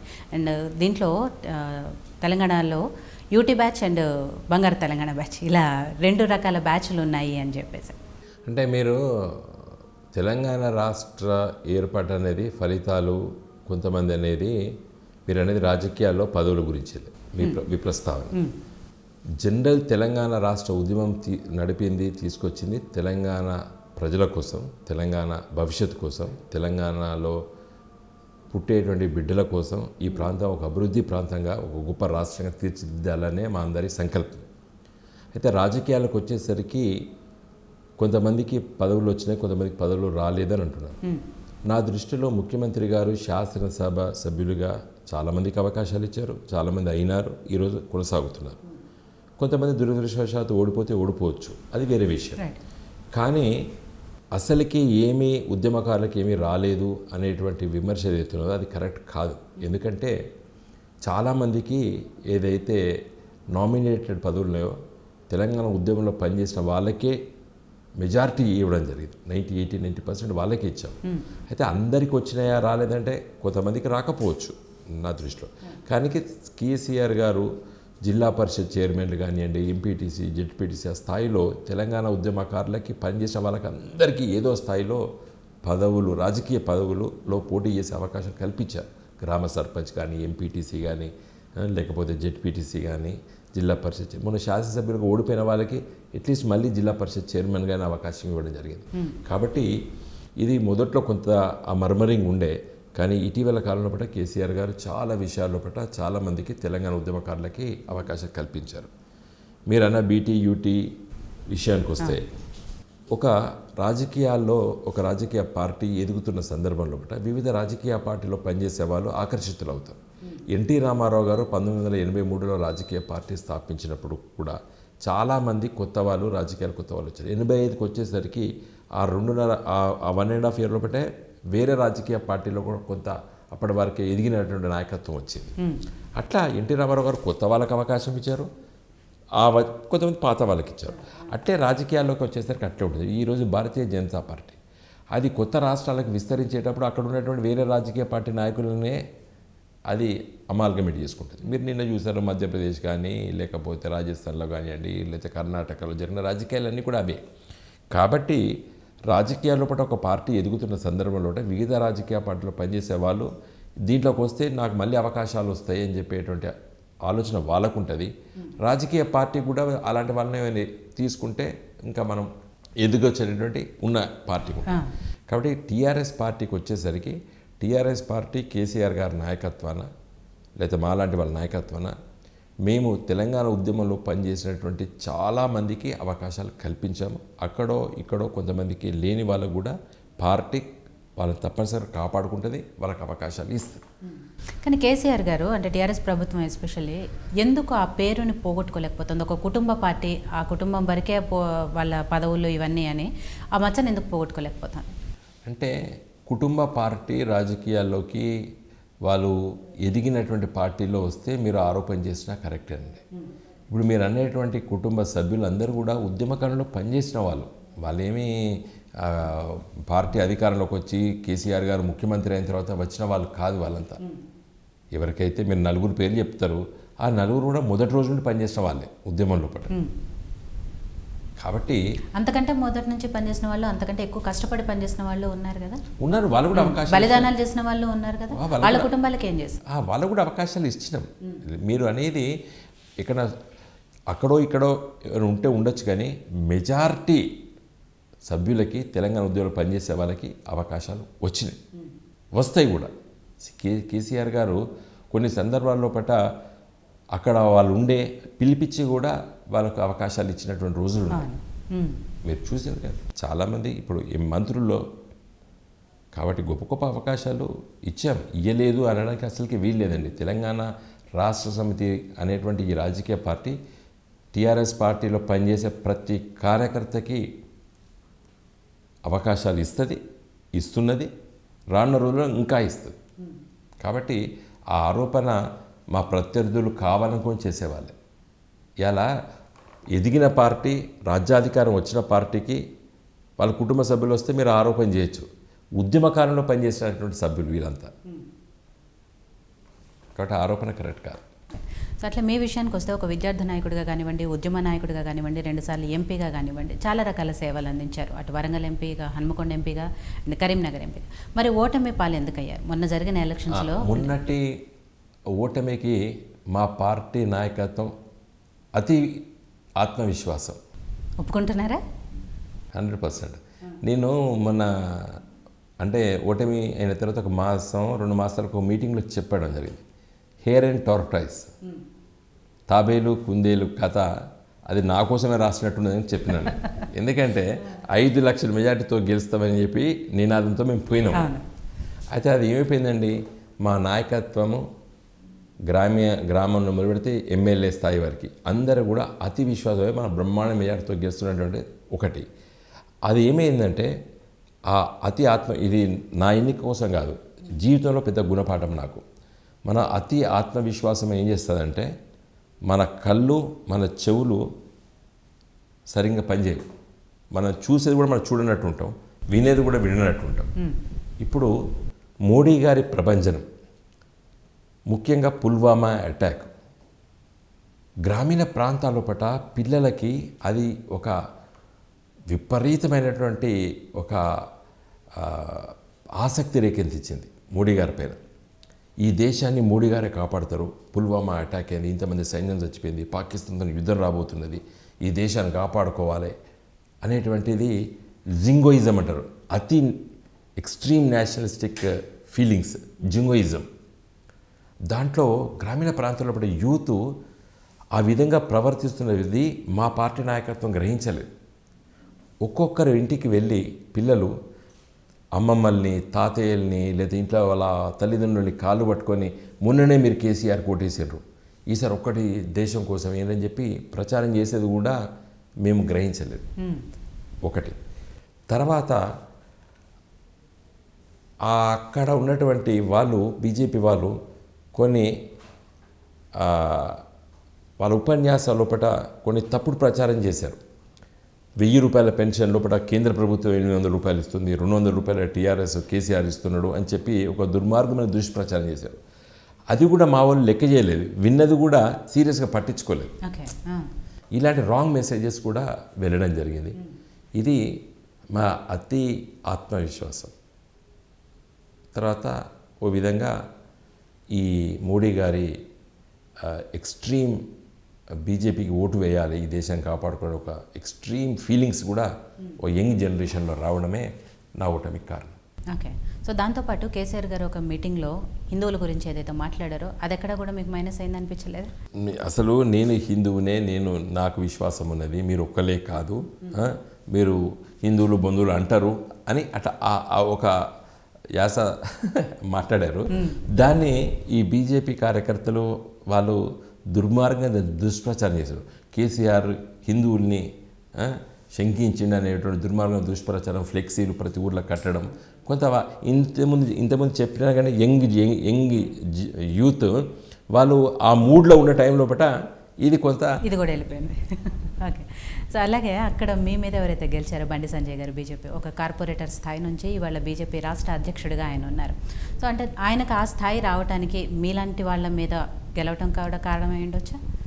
అంటే అట్లా నేను చెప్పను, కానీ అతనికి మాత్రము ఒక గొప్ప విజయంగా మాత్రం ఆయన ప్రొజెక్ట్ అయ్యాడు. ఎందుకంటే కరీంనగర్ పార్లమెంట్ సీటు నాకంటే కరీంనగర్ పార్లమెంట్ సీటు కేసీఆర్ గారు 3 సార్లు గెలిచారు. తర్వాత నేను గెలిచాను, మంచి పెద్ద మెజారిటీతో గెలిచాను. అండ్ టీఆర్ఎస్ పార్టీకి కరీంనగర్ ఒక హాట్ బెడ్, అంటే తెలంగాణ ఉద్యమానికి అది ఒక వరంగల్, కరీంనగర్ ఇలాంటి ప్రాంతాలు ఉంటాయి. ఆ ప్రాంతం నుండి గెలవడం అనేది బీజేపీకి డెఫినెట్గా తనకి ఓ విధంగా ఓ గిఫ్ట్ లాగానే ఇవ్వచ్చు బీజేపీ పార్టీ అక్కడ గెలిచినందుకు. సో అంతకుముందు ఎమ్మెల్యే ఎలక్షన్స్ జరిగినప్పుడు నిజంగా ఎవరికి కూడా తిరుగులేని మెజార్టీ అందించారు తెలంగాణ ప్రజలు. మళ్ళీ ఆ తర్వాత వచ్చిన కొద్ది రోజులకే ఎంపీ సీట్లకు వచ్చేటప్పటికి ఎందుకు టీఆర్ఎస్ ప్రభుత్వానికి ఆ రకమైన ఫలితాలు వచ్చాయి? ఎస్పెషల్లీ మీ విషయంలో అండ్ కవిత గారి విషయంలో నిజామాబాద్ సీట్లో కూడా మీరు అన్నట్టు ఆత్మవిశ్వాసం అయి ఉండొచ్చు, అతి విశ్వాసం అయి ఉండొచ్చు. ఆ 2 సీట్లు అసలు ఎవరు కూడా ఎక్స్పెక్ట్ చేయలేదు ఓడిపోతారు అని. అంటే ఆదిలాబాదు మీద ఆదిలాబాదు, నిజామాబాదు, కరీంనగరు ఈ విధంగా అండి పైనుండి ఒక వేవ్ వచ్చింది. ఫ్రాంక్గా చెప్తున్నా, అప్పుడప్పుడే స్టార్ట్ అయింది. మాది ఫస్ట్ ఫేజ్లో ఎన్నికలు జరిగినాయి, పార్లమెంట్ ఎన్నికలు ఫస్ట్ ఫేజ్ తెలంగాణలో జరిగినాయి. కాబట్టి అప్పుడప్పుడే స్టార్ట్ అయ్యి వచ్చిందండి. నేను చెప్తున్నాను కదండి, ఈ second phase, third phase, fourth phase అయితే ఇంకా కూడా 1-2 సీట్లు గెలిచినా ఆశ్చర్యపోకపోదు బీజేపీ. ఎందుకంటే ఆ ఫీలింగ్ స్టార్ట్ అయినాయి అప్పుడే. కాబట్టి నా దృష్టిలో మొన్నటి ఓటమి 4 సీట్లలో దేశవ్యాప్తంగా కూడా బీజేపీకి 303 సీట్లు వచ్చినాయి. వాళ్ళు కూడా అనుకోలేదు 303 సీట్లు గెలుస్తామని బీజేపీ వాళ్ళు. కాబట్టి అప్పుడప్పుడు ప్రజలు ఒక్కొక్క విశ్వాసం పైన ఓట్లు వేస్తారు. తప్పితే వాళ్ళకు బలమైనటువంటి కేంద్రాలు అయితే కావు ఇవి. ఆదిలాబాద్ కానీ, నిజామాబాద్ కానీ, కరీంనగర్ కానీ ఇది బీజేపీ సొంతంగా స్వతహా ఒక రాజకీయ పార్టీగా ప్రజలకు సేవ చేసిన పార్టీగా గెలిచే సీట్లు కావి.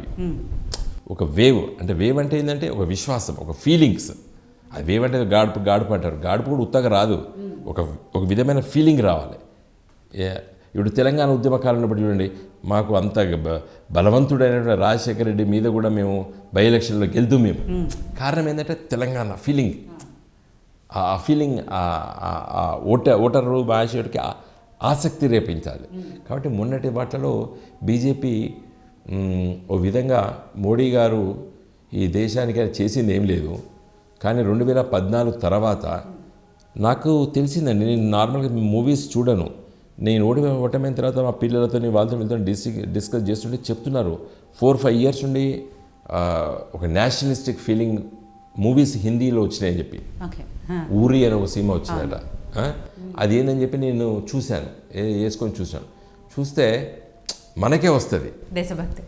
అంటే దేశభక్తి లేదా అండి? అందరికీ ఉంటుంది దేశభక్తి, కానీ నా దృష్టిలో దేశభక్తిని ఎక్స్ప్లాయిట్ చేసే పార్టీ ఇది. ఇవాళ వీళ్ళేజ్ ఏమంటే వచ్చిందండి, we have one many wars against Pakistan, against చైనాతో కూడా ఓడిపోలేదు, చాలా గట్టిగా నిలబడ్డాడు ఆ రోజు. మన కొత్త స్వాతంత్రం వచ్చిన తర్వాత కొత్త దినాలు. ఇవాళ మనము పోఖ్రాన్ అనుయాదాన్ని దాన్ని మనం అటం బాంబును మనం అటమిక్ ఎనర్జీని చూపించినాం ఇందిరాగాంధీ గారు 72లో. So India by nation we are nationalist భారత ఉపఖండమే. కాబట్టి ఇవాళ మొత్తం మేమే కారణము అని చెప్పుకోవడం సిగ్గుచేటు. బీజేపీ ఈ దేశాన్ని మేమే కాపాడిన సిగ్గుచేటు. ఇవాళ ఆర్టికల్ 370 తీసుకొచ్చారు. ఏం చేస్తున్నారు? ఇప్పటికీ ఆ ప్రాబ్లం అట్లే ఉంది, ఇంకా అంతకంటే ఘోరంగా తయారైంది. ఇవాళ మాట్లాడేటోళ్ళు లేడు కానీ ఎవరు వాళ్ళని మొత్తం సమస్య పరిష్కారమైనట్టు ఒక ప్రొజెక్ట్ చేశాను. ఇప్పటికి కూడా కర్ఫ్యూ తీయలేని రోజులు, ఇప్పటికీ ఇంటర్నెట్ ఓపెన్ చేయని రోజులు కాశ్మీర్. ఆర్టికల్ 370కి టీఆర్ఎస్ ప్రభుత్వం కూడా సపోర్ట్ చేసినట్టుంది కదా? చేసినామండి, చెప్తున్నాం కదండి. నేను ఇప్పుడు నేను ఆర్టికల్ 370 ఉండడమా లేదా అంటే ఆ రోజు ఏదో సమస్య పరిష్కారం అవుతుంది, అది ఉండడం వల్లనే ఉన్నదని చెప్పి ప్రొజెక్ట్ చేశారు. తీసేస్తే పరిష్కారం అవుతుందని చూసినాం, తీసేసిన కూడా అదే పరిస్థితి కదా. కాబట్టి అది ఎప్పుడూ స్వాతంత్రోద్యమంలో క్రియేట్ అయిన ప్రాబ్లం, అది మెల్లమెల్లగా సాల్వ్ చేసుకోవాలి. దాన్ని దేశవ్యాప్తంగా నేను అనేది ఏంటంటే ఇస్లామిక్ ఫండమెంటలిస్టులు చేసేదాన్ని కూడా మనం సహించద్దు. ఏది ఈ దేశాన్ని విచ్ఛిన్నకర శక్తులకు తీసుకురావాలంటే కూడా మనం సహించద్దు. ఇప్పుడు ముస్లిమ్స్లో కూడా దేశభక్తులు ఉన్నారు, హిందువుల్లో కూడా కుట్రవాదులు ఉన్నారు, స్పైయింగ్ చేసే వాళ్ళు హిందువుల్లో కూడా ఉన్నారు. దట్ డజంట్ మీన్ హిందువులంతా కూడా మోసకారులు కాదు. లేకపోతే ఒకడో ఇద్దరో వేరే రిలీజన్ వాడు తప్పు చేస్తే ఆ రిలీజన్ మీద బుద్ధ చల్లడం కాదు. Religion is personal. రిలీజన్కును పాలిటిక్స్కి ముడివేయడమే ఈ దేశం లోపల ఈ దౌర్భాగ్య పరిస్థితికి వచ్చింది. ఎప్పుడు కూడా India lived by a feeling of nationalism. ఇది మాదే అన్నట్టు క్రియేట్ చేసి మూవీస్ తీసి మోడీ గారి బొమ్మలాగా ఒక ప్రధానమంత్రిని చూపించి అది ఎప్పుడు చెల్లదు. ఒకసారి చెల్లింది అంటే మొన్నటి దాంట్లో అదే జరిగింది, దేశభక్తే జరిగింది కాబట్టి మోడీ ప్రభంజనంతోనే గెలిచారు అనుకుంటే మిగిలిన సీట్లలో కూడా కావాలి కదా. కేవలం ఒక ఇంపార్టెంట్ అయిన 4 స్థానాల్లోనే ఎందుకు? నేను అదే అన్నాను, ఫస్ట్ ఫేజ్లో అట్లా స్టార్ట్ అయింది. ఎందుకంటే మనకు మహారాష్ట్ర బార్డరు కొంత ఆర్ఎస్ఎస్ ముందు నుంచి ఉన్నటువంటి ప్రాంతం ఇది, కాబట్టి అక్కడ స్టార్ట్ అయింది ఏ ఫీలింగ్ ఆఫ్ దట్. అది ఇంకా కొంతకాలం అయితే నేను ఇంకో 2 గెలుతురు కావచ్చు వాళ్ళు, నేను చెప్తున్నాను కదండి. ఆ ఫీలింగ్ వచ్చింది, దేశవ్యాప్తంగా వచ్చిందండి. ఉత్తరప్రదేశ్లో వాళ్ళు అన్ని గెలుస్తారు అనుకోలేదు, గెలిచారు. రాజస్థాన్లో, మధ్యప్రదేశ్లో అసెంబ్లీ ఎన్నికల్లో తుక్కు ఓడిపోయారు. ఏది బీజేపీ, కాంగ్రెస్ వచ్చింది. ఎంపీకి వచ్చేసరికి 4 మాసాలే 5 మాసాలే మన బీజేపీ ఎంపీస్ గెలిచారు. కాబట్టి ఆ ఫీలింగ్ ఆఫ్ నేషనలిజం అనేది క్రియేట్ చేయగలిగాడు మోడీ. ఎల్లకాలం చేయలేడు, ఎల్లకాలం చేయలేరు అని మీరు అంటున్నారు. కానీ ఆ బూస్టప్తోనూ ఇంకా వేరే కారణాలు లేకపోతే కానీ నెక్స్ట్ వచ్చే ఎలక్షన్లో టీఆర్ఎస్ ప్రభుత్వం పక్కకి వెళ్ళిపోతుంది, అధికారంలోకి మేమే వస్తామని చెప్పేసి బీజేపీ చెప్తుంది. బీజేపీ 3 ఉన్నాయండి, ఆ 3 సీట్లు వస్తే చాలు వాళ్ళకి. ఆల్రెడీ 4 వచ్చిన ఎంపీ కాదు అసెంబ్లీలో సరే ఒకటే వచ్చింది అనుకోండి మొన్నటి దాంట్లో. అంటే ఇక్కడ ఎవరికి వాళ్ళు పోటీ పడుతున్నారు, ఇటు కాంగ్రెస్ పార్టీ కానివ్వండి అటు బీజేపీ కానివ్వండి. ప్రతిపక్షం మేమే అని ప్రస్తుతానికి పోటీ పడుతున్నారు, నెక్స్ట్ ఎలక్షన్స్లో అధికారంలోకి వచ్చేది మేమే అని చెప్తున్నారు. సో మీరు టీఆర్ఎస్ పార్టీ యాక్చువల్గా ఎవరిని ప్రతిపక్షం అనుకుంటుంది? కాంగ్రెస్ పార్టీ అండి డెఫినెట్గా. బీజేపీకి క్షేత్రస్థాయిలో వాళ్ళకు కార్యకర్తలు కానీ ఒక ఫీలింగ్ ఆఫ్ ఈ పార్టీని గెలిపించాలనేటువంటి శక్తి తెలంగాణ ప్రజల్లో లేదు బీజేపీకి. కొన్ని సెంటర్స్ తప్పితే బీజేపీ క్షేత్రస్థాయి లోపల బలమైనటువంటి రాజకీయ పునాది లేదు. నేను ఇంతమంది చెప్పినట్టు ఒక ఫీలింగ్ వస్తే వచ్చేస్తుంది, ఒక వేవ్ లాగా వస్తుంది. అది అయిపోయింది, రెండోసారి రాదు. ఎందుకంటే మోడీ గారు 10 సంవత్సరాలు, ఇప్పుడు ఇంకొక 3 ఏళ్ళు అయితే ఆయన చేసింది ఏం లేదు కొత్తగా ఈ దేశానికి, పేద ప్రజలకి, ముఖ్యంగా మధ్యతరగతి ప్రజలకి. ముఖ్యంగా మధ్యతరగతి ప్రజలు ఎత్తుకున్నారు బీజేపీని. వాళ్ళకి చేసింది ఏం లేదు. కాబట్టి ఈరోజు తెలంగాణ రాష్ట్రం ఒక రాష్ట్ర ప్రభుత్వం చేసినటువంటి నిర్ణయాలని ఇలా కేంద్ర ప్రభుత్వము రైతు బంధు లాంటి పథకాలని ఇలా రైతు బీమా మేము తీసుకొచ్చినాం. ఇంతవరకు ఈ దేశం తీసుకురాలేదు. ఇలా ఎలక్ట్రిసిటీ ఫ్రీ 24 hours ఇచ్చే రాష్ట్రమే లేదు ఈ దేశంలో ఎక్సెప్ట్ తెలంగాణ. ఇలా సోషల్ వెల్ఫేర్ హాస్టల్స్ అనుకోండి, వాళ్ళకి ఇంత బ్రహ్మాండమైనటువంటి తిండి 5 రోజులు నాన్ వెజిటేరియన్ ఫుడ్ పెట్టేటువంటి రాష్ట్రం ఈ తెలంగాణ లేదు. ఎస్సీ పిల్లలకి, ఎస్టీ పిల్లలకి, బీసీ పిల్లలకి 5 రోజులు నాన్ వెజిటేరియన్ ఫుడ్ పెట్టేటువంటి రాష్ట్రమే ఈ దేశంలో లేదు, ఒక తెలంగాణ రాష్ట్రం తప్పితే. ఇలా మంచి పుస్తకాలు ఇచ్చి ఇలా సోషల్ వెల్ఫేర్ హాస్టల్లో సీటు దొరకడానికి తాపత్రయపడేటువంటి తల్లిదండ్రులు ఉన్నటువంటి రాష్ట్రం కేవలం తెలంగాణ రాష్ట్రం. ఎక్కడ సోషల్ వెల్ఫేర్ హాస్టల్స్ వేరే రాష్ట్రాల్లో పేదవాడు కటిక దరిద్రుడు ఎంచుకునేటువంటి స్కూల్ లాగా మిగిలినాయి. కానీ ఇలా తెలంగాణ రాష్ట్రంలో social welfare hostels, SC hostels, BC hostels, ST hostels seat కావాలని తాపత్రయపడేటువంటి రాష్ట్రం ఈ తెలంగాణ భారతదేశంలో కేవలం తెలంగాణ రాష్ట్రం. అది కేసీఆర్ గారి ఆలోచన విధానాన్ని ఇలా అమలుపరుస్తున్నాం మేము. కాబట్టి సోషల్ వెల్ఫేర్లో కానివ్వండి, ఇలా 2000 రూపాయలు పెన్షన్ ఇచ్చే రాష్ట్రం ఈ దేశంలో ఎక్కడ లేదు, తెలంగాణ తప్పితే. ఇలా వికలాంగులకి 3000 రూపాయలు ఇచ్చేటువంటి రాష్ట్రం తెలంగాణ భారతదేశం ఎక్కలేదు, ఒక తెలంగాణ తప్పితే. ఇలా నీళ్ళ కోసం కోట్ల రూపాయల కరెంటు బిల్లు రాష్ట్ర ప్రభుత్వం కట్టి ఫ్రీగా కరెంట్ ఇచ్చే రాష్ట్రము భారతదేశం లేదు, ఒక తెలంగాణ తప్పితే. కాబట్టి ఇవన్నీ ఉన్న సందర్భంలో బీజేపీ అనేది ఈ రాష్ట్రంలో అధికారంలోకి వచ్చేది వాళ్ళ ఊహాజనితమైనటువంటి ఆలోచన అది వాళ్ళకి. కాంగ్రెస్ పార్టీకి వచ్చేసరికి అది అధికారంలో ఉన్నటువంటి పార్టీ తన ప్రభుత్వము సరిగ్గా పనిచేయకపోతే వాళ్ళ బుట్లో పడుతుంది ప్రభుత్వం అనేది అనుకునేవాళ్ళు.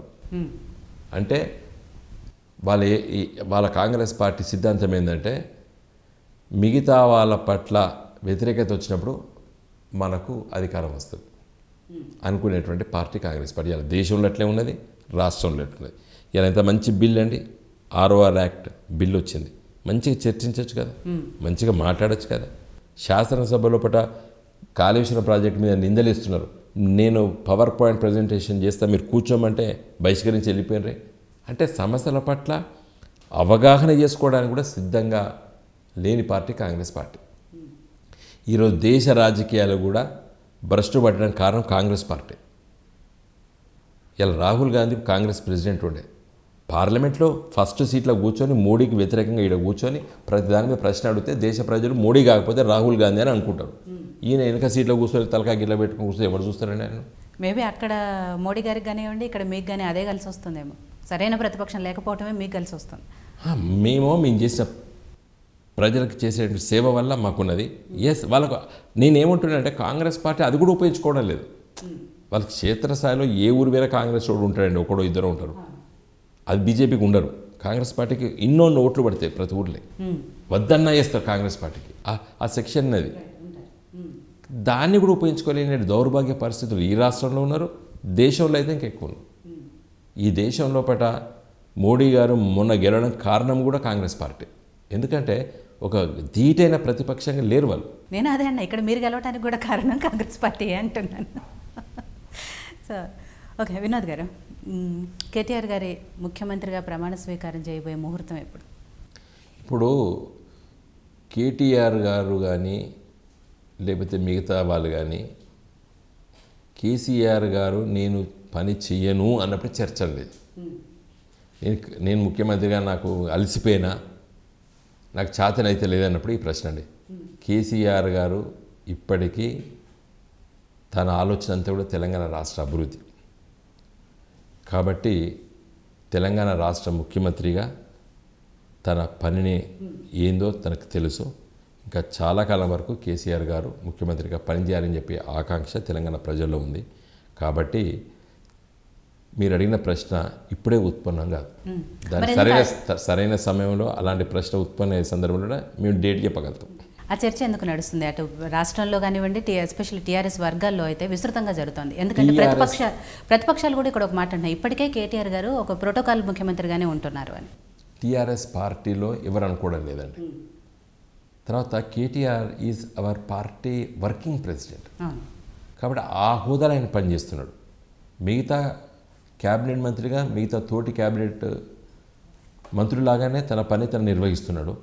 But as party working president he is taking care. ఎందుకంటే సీఎం గారు మొత్తం కూడా ఈ రోజులలో తన పని పైన, తన ముఖ్యమంత్రి పదవి ఏదైతే అధికారం ప్రజలు అప్పచెప్పారో ఆ పనిపైన తన నిమగ్నమై ఉన్నాడు. కాబట్టి పార్టీ కార్యకలాపాలు, మిగతా శాసనసభ్యుల సమస్యలు, లేకపోతే పార్టీ అధ్యక్షుల తీసుకొచ్చే పనులు కానివ్వండి, ఇవన్నీ కూడా ఆలోచన చేయడానికి అతడు పనిచేస్తున్నాడు. తప్పితే హీఈస్ మిగతా క్యాబినెట్ మంత్రులాగానే అతను క్యాబినెట్ మంత్రి KT Rama Rao. But now he's our party working president. కాబట్టి 24 గంటలు అతను పనిచేస్తున్నాడు. కాబట్టి ఆ ప్రజలు చుట్టూ వస్తున్నారు. అంటే కేటీఆర్ ముఖ్యమంత్రి అవుతారు అనేదానికి ఇంకొక కారణం కూడా ఏంటంటే కేసీఆర్ గారు జాతీయ రాజకీయాల్లోకి వెళ్ళబోతున్నారు. కాబట్టి ఇక్కడ కేటీఆర్ గారిని ముఖ్యమంత్రి చేసి ఆయన పూర్తి స్థాయిలో జాతీయ రాజకీయాల్లో ఉంటారు. మన మధ్య పేపర్ల వార్తలు కూడా వచ్చాయి, నయా భారత్ అనుకుంటూ. జాతీయ రాజకీయాల పట్ల మేము ఈ రోజే కొత్తగా ఆలోచిస్తలేం. కేటీఆర్ గారి కోసమే ఆలోచిస్తలేడు కేసీఆర్. మేము 2001లో పార్టీ పెట్టినప్పుడు 2002 వరంగల్ పబ్లిక్ మీటింగ్కి, 2003 వరంగల్ పబ్లిక్ మీటింగ్కి, అంటే మేము ఎంపీలము గెలవక ముందే, టీఆర్ఎస్ పార్టీ ఎవరు కూడా ఎమ్మెల్యే ఎంపీలు గెలవక ముందే, ఒక కేసీఆర్ గారు ఉప ఎన్నికలు గెలిచారు సిద్దిపేటలో. ఆ రోజుల్లో మేము జాతీయ రాజకీయ పార్టీల నాయకుల్ని వరంగల్కి ఆహ్వానించాం, హైదరాబాద్కి ఆహ్వానించాం. So we are playing a key role in national politics right from day one. మీకు కొత్తగా కాదు జాతీయ రాజకీయాలకి. తర్వాత 2004 ఎన్నికలప్పుడు కాంగ్రెస్ పార్టీ ప్రాంతీయ రాజకీయ పార్టీతో ఒప్పందం కుదుర్చుకోవడంలో కాంగ్రెస్ పార్టీ ఫస్ట్ టీఆర్ఎస్ పార్టీతో ఒప్పందం కుదుర్చుకున్న ప్రణబ్ ముఖర్జీ గారి నేతృత్వంలో 2004 ఎన్నికల కంటే ముందు జనవరి 2004లో. తర్వాత 2009 లోపల మేము ఇక్కడ చంద్రబాబు నాయుడు గారితో పొత్తు పెట్టుకుని కూడా జాతీయ స్థాయి లోపల కూడా మేము ఆ రోజు కాంగ్రెస్ పార్టీకి వ్యతిరేకంగా మళ్ళీ బీజేపీ లాంటి పార్టీల సభ్యులతో కూడా మేము మాట్లాడడం జరిగింది. లుధియానా కూడా వెళ్ళడం జరిగింది కేసీఆర్ గారు మేమందరం ఎన్డీఏ ర్యాలీకి. తర్వాత 2014 ఎన్నికల సందర్భంలో కూడా ఇక్కడ తెలంగాణ రాష్ట్ర ఎన్నికల సందర్భంలో కూడా మా ఆలోచన మేము చెప్పడం జరిగింది. 2019 పార్లమెంట్ ఎన్నికలప్పుడు కేసీఆర్ గారు కేరళ, కర్ణాటక, తమిళనాడు, బెంగాల్, ఒరిస్సా ఇవన్నీ కూడా తిరిగి రావడం జరిగింది. ములాయం సింగ్ యాదవ్తో కూడా మాట్లాడడం జరిగింది. తర్వాత బీహార్లో ఉన్నటువంటి లాలూ ప్రసాద్ పార్టీ గారితో మాట్లాడేది. సో మీ నేషనల్ పాలిటిక్స్లో డే 1 2001 నుండి కూడా మేము జాతీయ రాజకీయ పార్టీలు మేము చర్చిస్తున్నాం. కాబట్టి ఇన్ ద కమింగ్ డేస్ మరి బీజేపీకి ఆల్టర్నేటివ్గా ఈరోజు కాంగ్రెస్ పార్టీ తన రాజకీయాలు చెప్పలేకపోతున్నది. ఓ విధంగా utterly fail in it's duty, తన బాధ్యతను నిర్వహించడం లేదు కాంగ్రెస్ పార్టీ ఇలా దేశ రాజకీయాలు కూడా. కాబట్టి డెఫినెట్గా సమయం వచ్చినప్పుడు TRS party and KCR will definitely play important role in national politics. So అప్పుడు వచ్చేటువంటి చర్చ ఊహాజనితంగా కేసీఆర్ గారు ఇప్పుడే ఢిల్లీ పోతున్నాడు, ఇప్పుడే ఇక్కడ మార్పు జరుగుతుందని చెప్పడం కరెక్ట్ కాదు. మా విజన్ ఉన్నది డెఫినెట్గా. ఎందుకంటే you can't separate a state from the nation politics. డెఫినెట్గా జాతీయ రాజకీయాలు అనేది ముఖ్యం మాకు. అవి ఏ విధంగా జరుగుతాయి అవన్నీ కూడా మేము పనిచేస్తాం. సో అట్లా కేసీఆర్ గారి విషయానికి వస్తే ఆయన ఒక వాక్చాతుర్యం కానివ్వండి, ఇవన్నీ కూడా అందరూ ఈవెన్ ప్రతిపక్షాలు కూడా మెచ్చుకుంటూనే ఉంటాయి. అలాంటి ఆయన ఎవరినైనా కూడా పేరు పెట్టి ఎక్కడున్నా సరే ఎన్ని సంవత్సరాల తర్వాత అయినా గుర్తుపెట్టుకొని మరీ పిలిచే వ్యక్తి. కానీ అతి దగ్గరగా మాత్రం చాలా కొద్ది మంది ఉంటారు. ఆ అతి కొద్ది మందిలో మీరు కూడా ఉన్నారు. ఎలా అదేలా సాధ్యమైంది? అంటే డే 1 నుంచి ఆయనతో ఉన్నారు, ట్రావెల్ చేస్తూ వస్తున్నారు. బట్ అంత పర్సనల్గా కూడా ఆయన్ని చనువుగా మాట్లాడగలిగేంత ఎలా వచ్చింది మీ ఇద్దరి మధ్య? అంటే కేసీఆర్ గారు వారు చెప్పాలి ఈ ప్రశ్నకు జవాబు, నేను కాదు. అయితే నా వైపు నుండి నేను 2001 పార్టీ పెట్టక ముందు నుంచి ఉన్నాను. తర్వాత డెఫినెట్గా నా అభిప్రాయాలు నేను చెప్తాను. బహుశా నాలో ఆయన మెచ్చుకున్నది కావచ్చు. నేను డెమోక్రటిక్ సెంట్రలిజం అంటే నా అభిప్రాయాలు నేను చెప్తాను. పార్టీ నిర్ణయం చేసింది నా అభిప్రాయానికి భిన్నంగా అయినా నేను పనిచేస్తాను. ఓకే, అది నాకు వామపక్ష రాజకీయాలు నేర్పిన కేంద్రీకృతమైన ప్రజాస్వామ్యం. అంటే డెసిషన్ తీసుకున్నంత వరకు నా అభిప్రాయాన్ని స్పష్టంగా నా అభిప్రాయం చెప్తాను. ఒకసారి పార్టీ నిర్ణయం చేసిన తర్వాత దాన్ని అమలు పరుస్తాను. అది నా అభిప్రాయానికి భిన్నంగా ఉన్నప్పటికీ కూడా అది నేను నేర్చుకున్నటువంటిది, నా విద్యార్థి రాజకీయాల్లో నేర్చుకున్నటువంటి నిర్ణయం. అది బహుశా అది కేసీఆర్ గారికి నచ్చచ్చు. సో అంత దగ్గరగా ఉన్నారు కాబట్టి మీరు కేసీఆర్ గారి గురించి, ఆయన వ్యక్తిత్వం గురించి చెప్పాలి అంటే ఏం చెప్తారు? అనుకున్నది సాధించేటువంటి వ్యక్తి అండి. అనుకున్నది ఎట్లా సాధిస్తాడు అంటే దానిపైన శ్రమ, దానిపై కసరత్తు, తనకు వచ్చినట్టు ఆలోచనని అమలు చేయడానికి ఏ విధంగా అమలు చేయాలని చెప్పే దాని మీద చాలా లోతుగా పరిశీలించి ప్రోస్ అండ్ కాన్స్, మంచి ఏం జరుగుతుంది, చెడు ఏం జరుగుతుంది, తన బ్రెయిన్ని అది ఒక విధంగా దాన్ని రాకి వదిలిపెట్టేస్తాడు. ఒక ఒక ఒక ఆయన రోజు ఇంట్లోకి వెళ్ళి బయటకు వచ్చే వరకే ప్లాన్ చేసుకుంటాడండి. ఇవాళ నేను ఏమేమి చేయాలి, ఏమేమి ఆలోచించాలి, దాని ప్రకారంగానే పోతాడు. ప్రపంచం ఊగని, తుఫాన్ రాని, ఏదైనా కానీ ఇలా ఇంట్లోకి వెళ్ళే ముందు నేను ఇది చేయాలనుకుంటే దాని మీదనే దృష్టి. అంటే ఆయన సూక్ష్మంగా ఆలోచన చేసి ప్లాన్ చేసేటువంటి వ్యక్తి అండి. అంటే పర్సుయేషన్ అండి. అసలు ఆయనకున్నట్టు పర్సుయేషన్ 10% ఉంటే ప్రతి మనిషి సక్సెస్ అవుతాడండి. అంటే ఇంట్లోకి వెళ్ళి ఇప్పుడు వినోద్ కుమార్ రాత్రి అయింది పోవాలి, ఫోన్ చేసి కారు ఉన్నదా, డ్రైవర్ ఉన్నాడా, డ్రైవర్ తిన్నాడా అని ఒక సీఎం ఆలోచిస్తాడండి. అంటే అంత మెటిక్యులస్గా ప్లానింగ్ ఉంటుంది.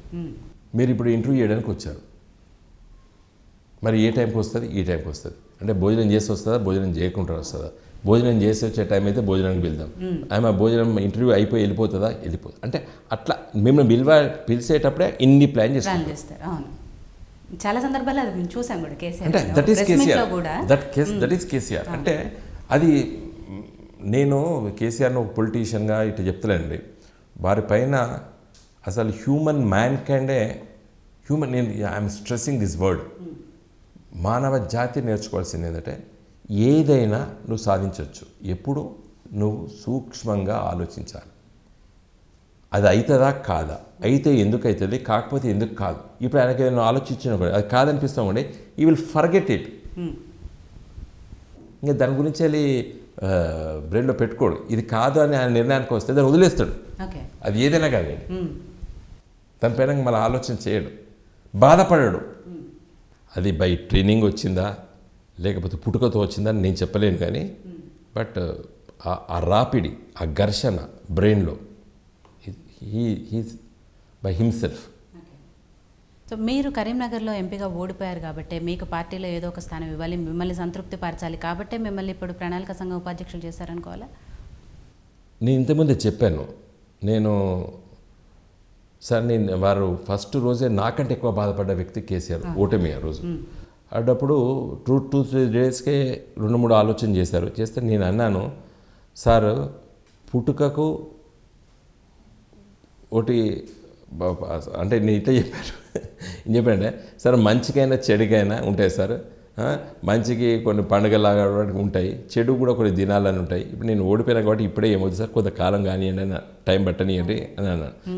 కాదు నువ్వు షుడ్ నాట్, నువ్వు పని చేయాలన్నాడు. అందుకోసమే ఆ 2-3 మంత్స్ నేను మేలో రిజల్ట్స్ వస్తే జూన్, జూలై, ఆగస్ట్ 3 మంత్స్ అయిన తర్వాత నాకు ఫోన్ చేసి నువ్వు ఇంకా 3 నెలలు అయిపోయింది, నువ్వు పని చేయాలి అని చెప్పి నాకు ఈ బాధ్యత అప్పచెప్తున్నాను చెప్పడం జరిగింది.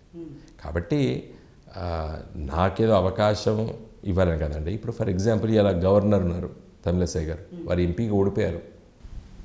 గవర్నర్ గారు విద్యాసాగర్ గారు మా మేనమామ నా పైన ఓడిపోయారు, వారిని మహారాష్ట్ర గవర్నర్ చేశారు. అరుణ్ జైట్లీ గారు అమృత్సర్లో ఓడిపోయాడు, ఫైనాన్స్ మినిస్టర్ అయ్యాడు. స్మృతి ఇరానీ ఓడిపోయింది అమేథీలో రాహుల్ గాంధీ గారి పైన, ఆమె మంత్రి అయ్యారు. కాబట్టి పార్టీ అనేది కాంగ్రెస్ పార్టీలో చిదంబరం ఒకసారి ఓడిపోయాడు, ఆయన మంత్రి అయ్యాడు. కాంగ్రెస్లో ఇట్లా 100 ఉంటాయి చెప్పదలుచుకుంటే, అర్థమైందా అండి? మొన్న రాజీవ్ సత్వావత్ నాతో మంచి ఫ్రెండు, మొన్న మహారాష్ట్రలో అందరు గెలిచారు కాంగ్రెస్, అతను ఓడిపోయాడు, అతను రాజ్యసభ ఎంపీ చేశారు. కాబట్టి పార్టీ కొన్ని సందర్భాల లోపల నాయకుల్ని ఓటమి పాలైనప్పుడు ఎన్నికల ప్రక్రియ లోపల వాళ్ళ పనుల కోసం ఉపయోగించుకుంటారు. మొన్న కూడా ఇప్పుడు పూరి ఉన్నారు minister, urban development minister puri, మొన్న ఆయన ఓడిపోయాడు, మళ్ళీ ఆయన ఇప్పుడు మినిస్టర్ అయ్యాడు. మొన్నటి ఎన్నికలు ఈయన ఎవరు అరుణ్ జైట్లీ లాస్ట్ ఎన్నికల్లో పాపం చనిపోయాడు మొన్న, అప్పుడు ఎన్నికలు ఓడిపోతే ఆయన ఫైనాన్స్ మినిస్టర్. కాబట్టి ఓటమి గెలుపులకి పార్టీ ఒక నాయకుడిని ఎట్లా ఉపయోగించుకోవాలని ఉపయోగించుకుంటుంది.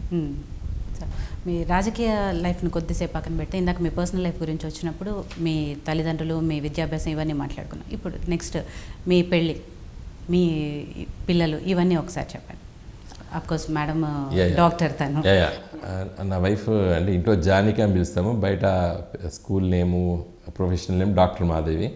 సో ఆవిడ షీఈ్ మై క్లోజ్ రిలేటివ్. మేము అనుకుని పెళ్లి చేసుకున్నాము.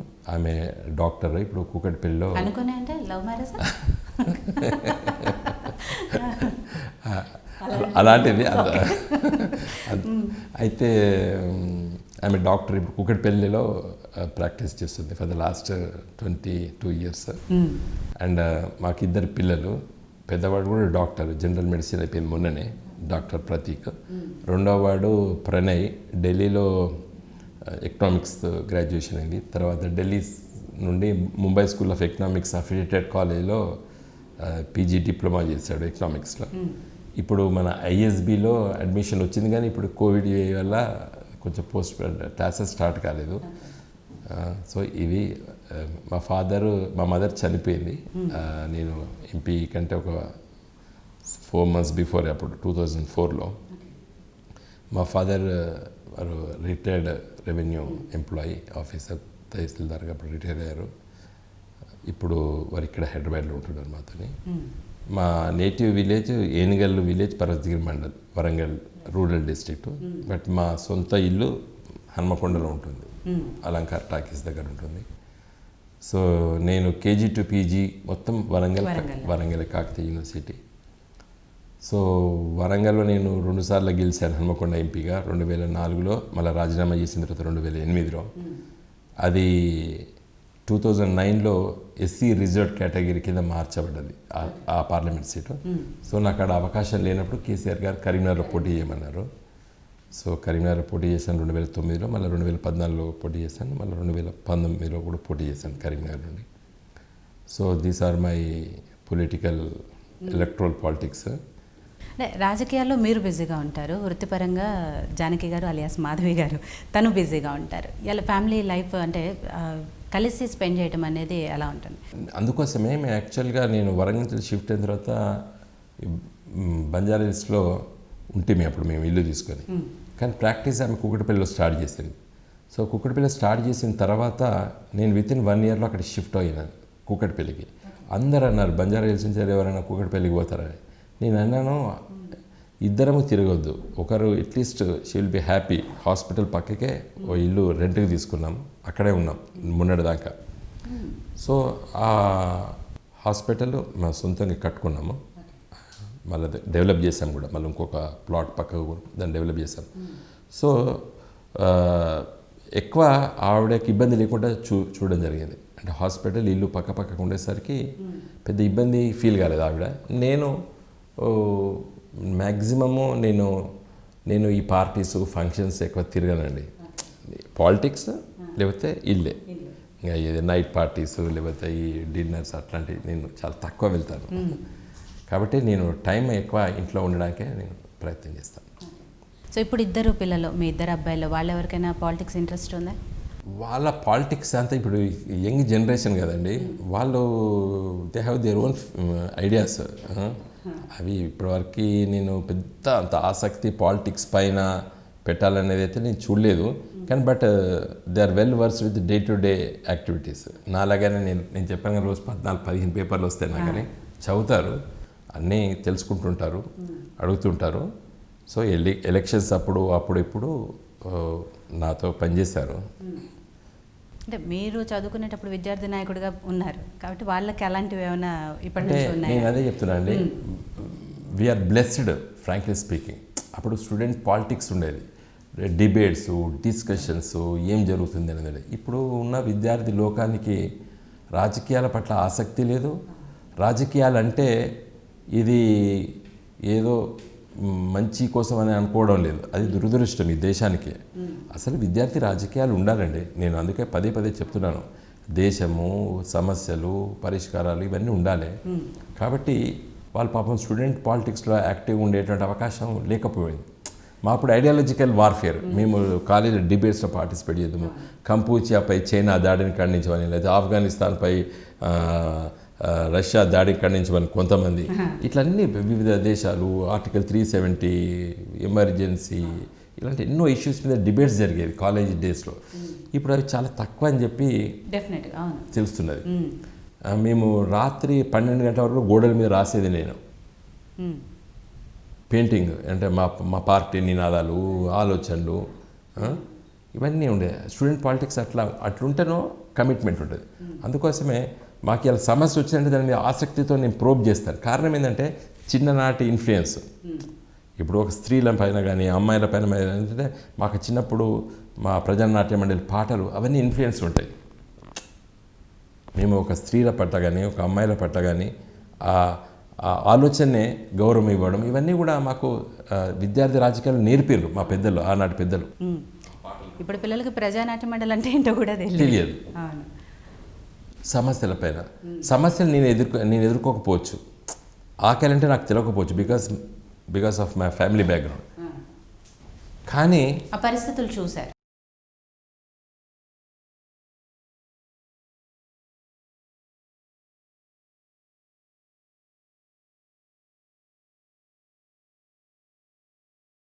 సో ఇందాక మీరు చెప్తూ సినిమాలు చూడండి అన్నారు. పబ్బులకి, పార్టీలకి, ఫంక్షన్లకి, వేటికి వెళ్ళారు. మరి ఎలా అంటే మీకు ఫ్రీ టైంలో కొంచెం రిలాక్స్ అవ్వాలనేది? నేను ఎక్కువ బుక్స్, తర్వాత న్యూస్ పేపర్స్, వీటితోనే సమయం గడిచిపోతుందండి. ఓకే. అసలు సినిమాలు అంటే ఎప్పుడు కూడా చూస్తే చిన్నప్పుడు కాలేజ్ డేస్ అప్పుడు చూద్దాము. నా కాలేజ్ డేస్లో పట పొలిటికల్ ఫ్రెండ్షిప్ ఒకటి ఉండేది, జనరల్ ఫ్రెండ్షిప్ ఉన్నప్పుడు వాళ్ళు అప్పుడప్పుడు నేను చూశాను. సినిమాలు అసలుకే చూడలేదండి. కానీ ఈ మధ్యకాలం బికాస్ ఆఫ్ యాక్టివ్ పాలిటిక్స్ చేయబట్టి చూడలేదు. కానీ ఇప్పుడు వచ్చినాయి కదండి, మన కోవిడ్ ఉన్న టైంలో పట మా ఆవిడ చాలా చూపించింది. మహాభారతం, రామాయణంతో పాటు మూవీస్ కూడా చాలా చూసాను. ఓకే. సో అప్పట్లో అంటే చూసిన టైంలో కాలేజ్లో అప్పుడు మీరు చూసిన టైంలో మీకు ఫేవరెట్ హీరోలు, హీరోయిన్లు ఇలా ఎవరైనా ఉండేవాళ్ళ? అంత పెద్ద పట్టించుకునేవారు కదా. నా ఫ్రెండ్స్ అనేది నువ్వు సినిమా చూస్తున్నప్పుడు నువ్వు ఎటు ఆలోచిస్తున్నావు అనేది. ఓకే. సో మీరు అంటే వరంగల్కి, కరీంనగర్కి రెండింటికి కూడా మీకు రెండింటితో కూడా సంబంధం ఉంది కాబట్టి ఇప్పుడు ఏదైతే కరీంనగర్కి, వరంగల్కి ఉన్న రోడ్డు బాగాలేదు అని చెప్పేసి చాలామంది ప్రజలు చెప్తూ ఉన్నారు. ఎందుకు అది డెవలప్ చేయలేకపోయారు మీరు ఎంపీగా ఉన్నప్పుడు కూడా? నేను ఎంపీ ఉన్నప్పుడు చాలా బాగుండేనండి రోడ్డు. ఇప్పుడే ఫర్ ద లాస్ట్ 1.5 years నుంచి వెళ్ళి దాన్ని మెయింటెనెన్స్ ఖరాబ్ అయిపోయింది. అందుకే నేను నా ఆగ్రహాన్ని వ్యక్తపరిచిన కరీంనగర్లో. ఇది national highways authority of India, central government take over చేసింది నేను ఎంపీ ఉన్న సందర్భంలో. ఫస్ట్ ఇయర్ మంచిగా చేశారు. ఇప్పుడు వాళ్ళు మెయింటెనెన్స్ చేయడం లేదు. కేంద్ర ప్రభుత్వం చాలా నిర్లక్ష్య వైఖరి వహిస్తున్నది జాతీయ రహదారులు, తెలంగాణ రహదారుల దానిపైన సీరియస్గా పార్లమెంట్ కూడా రేజ్ చేయమని చెప్పి కూడా మా పార్లమెంట్ సభ్యులకి నేను చెప్పడం జరిగింది. ఇవాళ ఉదయం కూడా ఫోన్ చేశాను నేను.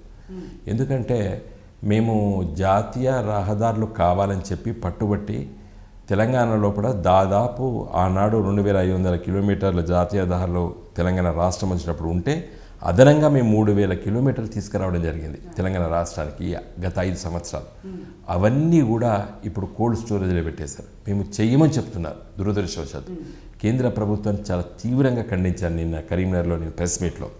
ఎందుకంటే అది మాకు హక్కుగా వచ్చింది. ఆంధ్రప్రదేశ్ రాష్ట్ర విభజన చట్టంలో చాలా స్పష్టంగా చెప్పారు తెలంగాణ రాష్ట్రానికి జాతీయ రహదారులు తక్కువ ఉన్నాయి, ఇవ్వాలని చెప్తేనే మేము పట్టుబట్టి సాధించడం జరిగింది. 5 ఏళ్ళు 2014 నుండి 2019 వరకు. మరి అదే నితిన్ గడ్కరీ గారు అప్పుడు ఆయన మంత్రి, ఇప్పుడు వారే మంత్రి, ఇప్పుడు నిర్లక్ష్యం వహిస్తున్నాడు. దాన్ని కోల్డ్ స్టోరేజ్లో పెట్టేయడం జరిగింది. అసలు ఇప్పుడు రోడ్లకు ₹1 కూడా ఇవ్వలేదు. అందుకోసమే మా పార్లమెంట్ సభ్యులు ఇప్పుడు రేజ్ చేస్తారు ఈ సెషన్స్లో. సో అట్లే ఫైనల్గా వినోద్ గారు, మీరు నెక్స్ట్ అంటే ఫ్యూచర్ ప్లాన్స్ ఏంటి? మళ్ళీ అసెంబ్లీ ఎలక్షన్స్కి వెళ్తారా, పార్లమెంట్కి వెళ్తారా, లేకపోతే ఇప్పుడున్న దాంట్లో ప్రస్తుతానికి దీనికి చూస్తా అంటారా, ఏం చెప్తారు? ఇప్పుడు నా క్షేత్రస్థాయిలో నేను కరీంనగర్ పార్లమెంట్ నియోజకవర్గంలో ఇప్పుడు పనిచేస్తున్నానండి. గెలిచినా ఓడిపోయినా అక్కడనే పనిచేస్తాను. ఎందుకంటే నేను మొన్న ఢిల్లీకి వెళ్ళినప్పుడు కూడా పూరి గారి దగ్గరికి వెళ్ళి మళ్ళీ స్మార్ట్ సిటీ కరీంనగర్ కోసం నేను మళ్ళీ డబ్బులు అడగడం జరిగింది. నేను కరీంనగర్ పార్లమెంట్ సభ్యుడిగా కరీంనగర్ పార్లమెంట్ నియోజకవర్గానికి నా శాయశక్తిలో చాలా పనులు చేశాను. దురదృష్టం ప్రజలు ఆ విధంగా నిర్ణయించారు కాబట్టి నేను ఒప్పుకుంటున్నాను. కానీ కరీంనగర్ నగరం స్మార్ట్ సిటీ జాబితాలో వచ్చే అవకాశమే లేదు. కేవలం 3 లక్షల జనాభా అండి. The smallest smart city in the world. అసలు దానికి అర్హత కూడా లేదు, ఎలిజిబిలిటీ కూడా లేదు. అలాంటి ఎలిజిబిలిటీ లేని సిటీని నేను ఇవాళ స్మార్ట్ సిటీ జాబితాలో పెట్టి ఇప్పుడు బ్రహ్మాండమైన పనులు వేసి కరీంనగర్ నగరంలో ఈ రోజు జరుగుతున్న పనులకు కారణము ఇలా స్మార్ట్ సిటీ రావడం వల్ల. రాష్ట్ర ప్రభుత్వం చాలా డబ్బులు ఇచ్చింది. దానికి తోడు ఇలా 500 కోట్లు కేంద్ర ప్రభుత్వం, 500 కోట్లు రాష్ట్ర ప్రభుత్వం, 1000 కోట్లతో కరీంనగర్ నగరం అభివృద్ధి కాబోతున్నారు. అంత గొప్ప అవకాశం ఆ నగరానికి రావడానికి కారణము నేనే. ఒక ఎంపీగా నా వంతు కర్తవ్యాన్ని నిర్వహించారు. ప్రజలు గెలిపించారు కూడా నేను పనిచేశాను. తర్వాత కరీంనగర్ నగరానికి 5 జాతీయ రహదారులతో నేను లింక్ చేశాను. కరీంనగర్, సిరిసిల్ల, కామారెడ్డి, పిట్లం, ఎలకతుర్తి, హుస్నాబాద్, సిద్దిపేట, మెదకు, నాందేడ్, కరీంనగరు, వేనువంక, జమ్మికుంట, భూపాలపల్లి, సీరొంచ మహారాష్ట్ర, తర్వాత జగిత్యాల, కరీంనగరు, వరంగల్, ఖమ్మం. ఈ విధంగా ఒక కూడెల్లాగా చేసి జాతీయ రహదారుల ఆఫీస్ని కూడా కరీంనగర్లో ఓపెన్ చేయించాడు. ఇలా అవన్నీ డిఫెక్ట్ అయిపోయినాయి. ఇలా ఆఫీసు తాళాలు కూడా ఎవరు తెరవడం లేదు. జాతీయ రహదారుల ఆఫీసు తాళం కూడా తీస్తలేరు. అంటే ఆ పరిస్థితికి వచ్చిపోయింది. తర్వాత నేను IIIT పార్లమెంటు దేశంలో 20 IIITs ఇస్తా అని చెప్పి బిల్లు పాస్ చేసినప్పుడు నేను చర్చలో పాల్గొని ప్రకాష్ జావడేకర్ ఆ రోజు మంత్రిని ఒప్పించి కరీంనగర్కి IIIT తీసుకురావాలి. వరంగల్కి ఎట్లయితే నిట్ ఉందో, ఇదివరకు పాత REC ఇప్పుడు నిట్ ఉంది, అట్లే కరీంనగర్ ఒక మంచి ఇన్స్టిట్యూట్ IIIT అంటే గవర్నమెంట్ ఆఫ్ ఇండియాది. ఇది ఈ బాసరా IIIT లాంటిది కాదు. ఇది IIIT గవర్నమెంట్ ఆఫ్ ఇండియాది, అంటే IITతో సమానం అది. అలాంటి ఇన్స్టిట్యూట్లో నేను మొత్తం 50 ఎకరాల భూమి కూడా హ్యాండ్ ఓవర్ చేసాం. కానీ ఇవాళ దురదృష్టం దాని గురించి మాట్లాడే వాళ్ళు లేరు. దాని గురించి ఇచ్చే ప్రసక్తి లేదు కేంద్ర ప్రభుత్వం ఈరోజు. ఇట్లా కరీంనగర్ నగరానికి ఒక మన సింథటిక్ ట్రాక్, ఒక సైన్స్ సెంటర్ పివి నరసింహారావు గారు ఉన్నప్పుడు తిరుపతిలోకి తీసుకొచ్చారు. చాలా గొప్ప సైన్స్ సెంటర్. నేను అది కరీంనగర్కి శాంక్షన్ చేయించాను 7 crores. ఇట్లా MSMEది కూడా ఒక స్కిల్ డెవలప్మెంట్ సెంటర్, ఇలా 80 టవర్, ఒక కేబుల్ బ్రిడ్జ్. అంటే కరీంనగర్ని ఒక మంచి సిటీగా తీర్చిదిద్దే సమయంలో మరి సరే ప్రజల నిర్ణయం గెలుపు ఓటములు. నేను ఓడిపోయినా కూడా నేను అనుకునే చేస్తాను. గెలుపు ఓటములు అనేది ప్రజల నిర్ణయం. కానీ ప్రజలు అట్లా నిర్ణయం చేసిందని చెప్పి నేను వెనుకపోయేది. నేను ఎంపీగా ఉన్నా ఎంపీగా లేకపోయినా వీటిపైన నేను పట్టుబట్టి పనులు చేసేంత వరకు నేను విశ్రాంతి తీసుకోను. డెఫినెట్గా వాటిపైన పనిచేస్తాను. పొలిటికల్లో పాలిటిక్స్కి వచ్చేసరికి, ఎలక్ట్రల్ పాలిటిక్స్కి వచ్చేసరికి డెఫినెట్గా కేసీఆర్ నిర్ణయం పైన ఆధారపడి ఉంటుంది. మళ్ళీ ఎంపీగా పోటీ చేయమంటే సంతోషంగా పోటీ చేస్తాను. మళ్ళీ వారు ఏ నిర్ణయం చేస్తే ఆ నిర్ణయం. కానీ బట్ టిల్ నేను శ్వాస ఉన్నంత వరకు ప్రజలకు సేవ చేయడానికి నిర్ణయం తీసుకున్నాను. ఎందుకంటే I was a successful lawyer in Warangal. అసలు ప్రాక్టీసు ఆ సమయంలో ఎవరు వదిలిపెట్టారు. అంత మంచి ప్రాక్టీస్ను పక్కా పెట్టేసి నేను పాలిటిక్స్లోకి వచ్చాను తెలంగాణ రాష్ట్ర ఏర్పాటు కోసం. నేను హైదరాబాద్లో వచ్చి షిఫ్ట్ అయ్యి అప్పుడప్పుడే పికప్ అవుతుంది నాకు హైకోర్టు ప్రాక్టీస్. అప్పుడే నేను నా వైఫ్ డాక్టర్, ఫ్యామిలీకి అయితే పెద్ద ప్రాబ్లం లేదు. ఆమె వెరీ సక్సెస్ఫుల్ డాక్టర్, గైనకాలజిస్ట్. కాబట్టి నేను నిర్ణయం తీసుకొని నేను ఎంటర్ అయ్యాను. కాబట్టి ఈ ఎలక్ట్రల్ పాలిటిక్స్ అనేది పాలిటిక్స్ కాదు. ఎప్పుడైనా ఫీల్ అయ్యారా అలా? అంటే న్యాయవృత్తిని వదిలేసి దీంట్లోకి వచ్చినందుకు ఎప్పుడైనా ఫీల్ అయ్యారా? అంటే అప్పుడప్పుడు అనిపిస్తుంది. అంటే ప్రొఫెషనల్ ఇంకా నేను అక్కడ ఉన్నట్టయితే అంటే ఆర్థికంగా చాలా ఎదిగే అవకాశాలు ఉండే లాయర్గా. సరే అది పక్కా పెట్టండి, నేను దాని గురించి చర్చిస్తలేను. కానీ ప్రొఫెషనల్గా అప్పుడప్పుడు అనిపిస్తుంది. మొన్న సుప్రీంకోర్టులో ఓ లాయర్ని తీసుకొచ్చేటప్పుడు ఎంగేజ్ చేసినప్పుడు డిస్కషన్లో పార్టిసిపేట్. ఇప్పుడు సీఎం గారు నాకే చాలా ఇష్యూస్ నా దృష్టికి తీసుకొచ్చి వారు ఫాలో చేయమని చెప్తారు కేసెస్ అన్నీ కూడా. ఇప్పుడు నిన్న ఆంధ్రప్రదేశ్ తెలంగాణపై ఇప్పుడు పోతిరెడ్డి పార్టీ దగ్గర కూడా మేము కేసు వేసాం. అది కూడా ఫాలోఅప్ చేస్తున్నాం. రేపు ఎల్లుండి సుప్రీంకోర్టుకు వెళ్ళాలి, అక్కడ లాయర్తో మాట్లాడాలి. ఆ లాయర్స్తో మాట్లాడే సందర్భంలో కొంత ఇట్లా ఒక సెకండ్ అనిపిస్తుంది. రైట్. పోతిరెడ్డిపాడు ప్రాజెక్ట్ అన్నారు కాబట్టి ఇక్కడ ఇంకొక క్వశ్చన్ అడగాలి. ఏం చేయబోతున్నారు పోతిరెడ్డి ప్రాజెక్టుకి సంబంధించి? ఇప్పుడు మేము గ్రీన్ ట్రిబ్యునల్లో స్టే తీసుకున్నామండి. Already green tribunal granted stay.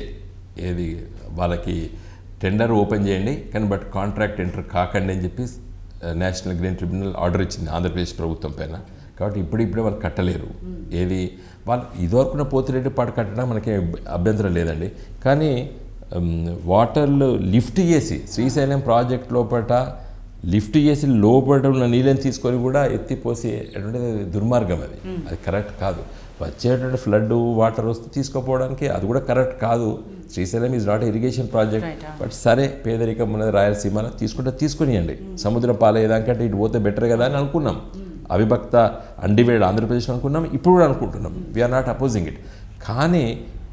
మన డెడ్ స్టోరేజ్ దగ్గర కూడా వాటర్ లిఫ్ట్ చేసి తీసుకుపోతాం అనేది కరెక్ట్ కాదు. మరి ఆ నిర్ణయం ఎందుకు తీసుకుందో ఆంధ్రప్రదేశ్ ప్రభుత్వము, దాన్ని డెఫినెట్గా మేము వ్యతిరేకిస్తాం.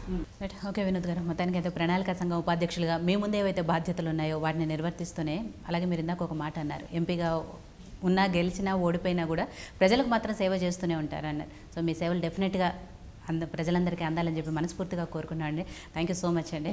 మీరు చాలా టైం ఇచ్చి మాతో మాట్లాడినందుకు థ్యాంక్ యూ సో మచ్. ఇది వాళ్ళ టైమ్ టు టాక్. మరో గెస్ట్తో టైమ్ టు టాక్లో మళ్ళీ కలుద్దాం. చూస్తూనే ఉండండి యోయో టీవీ.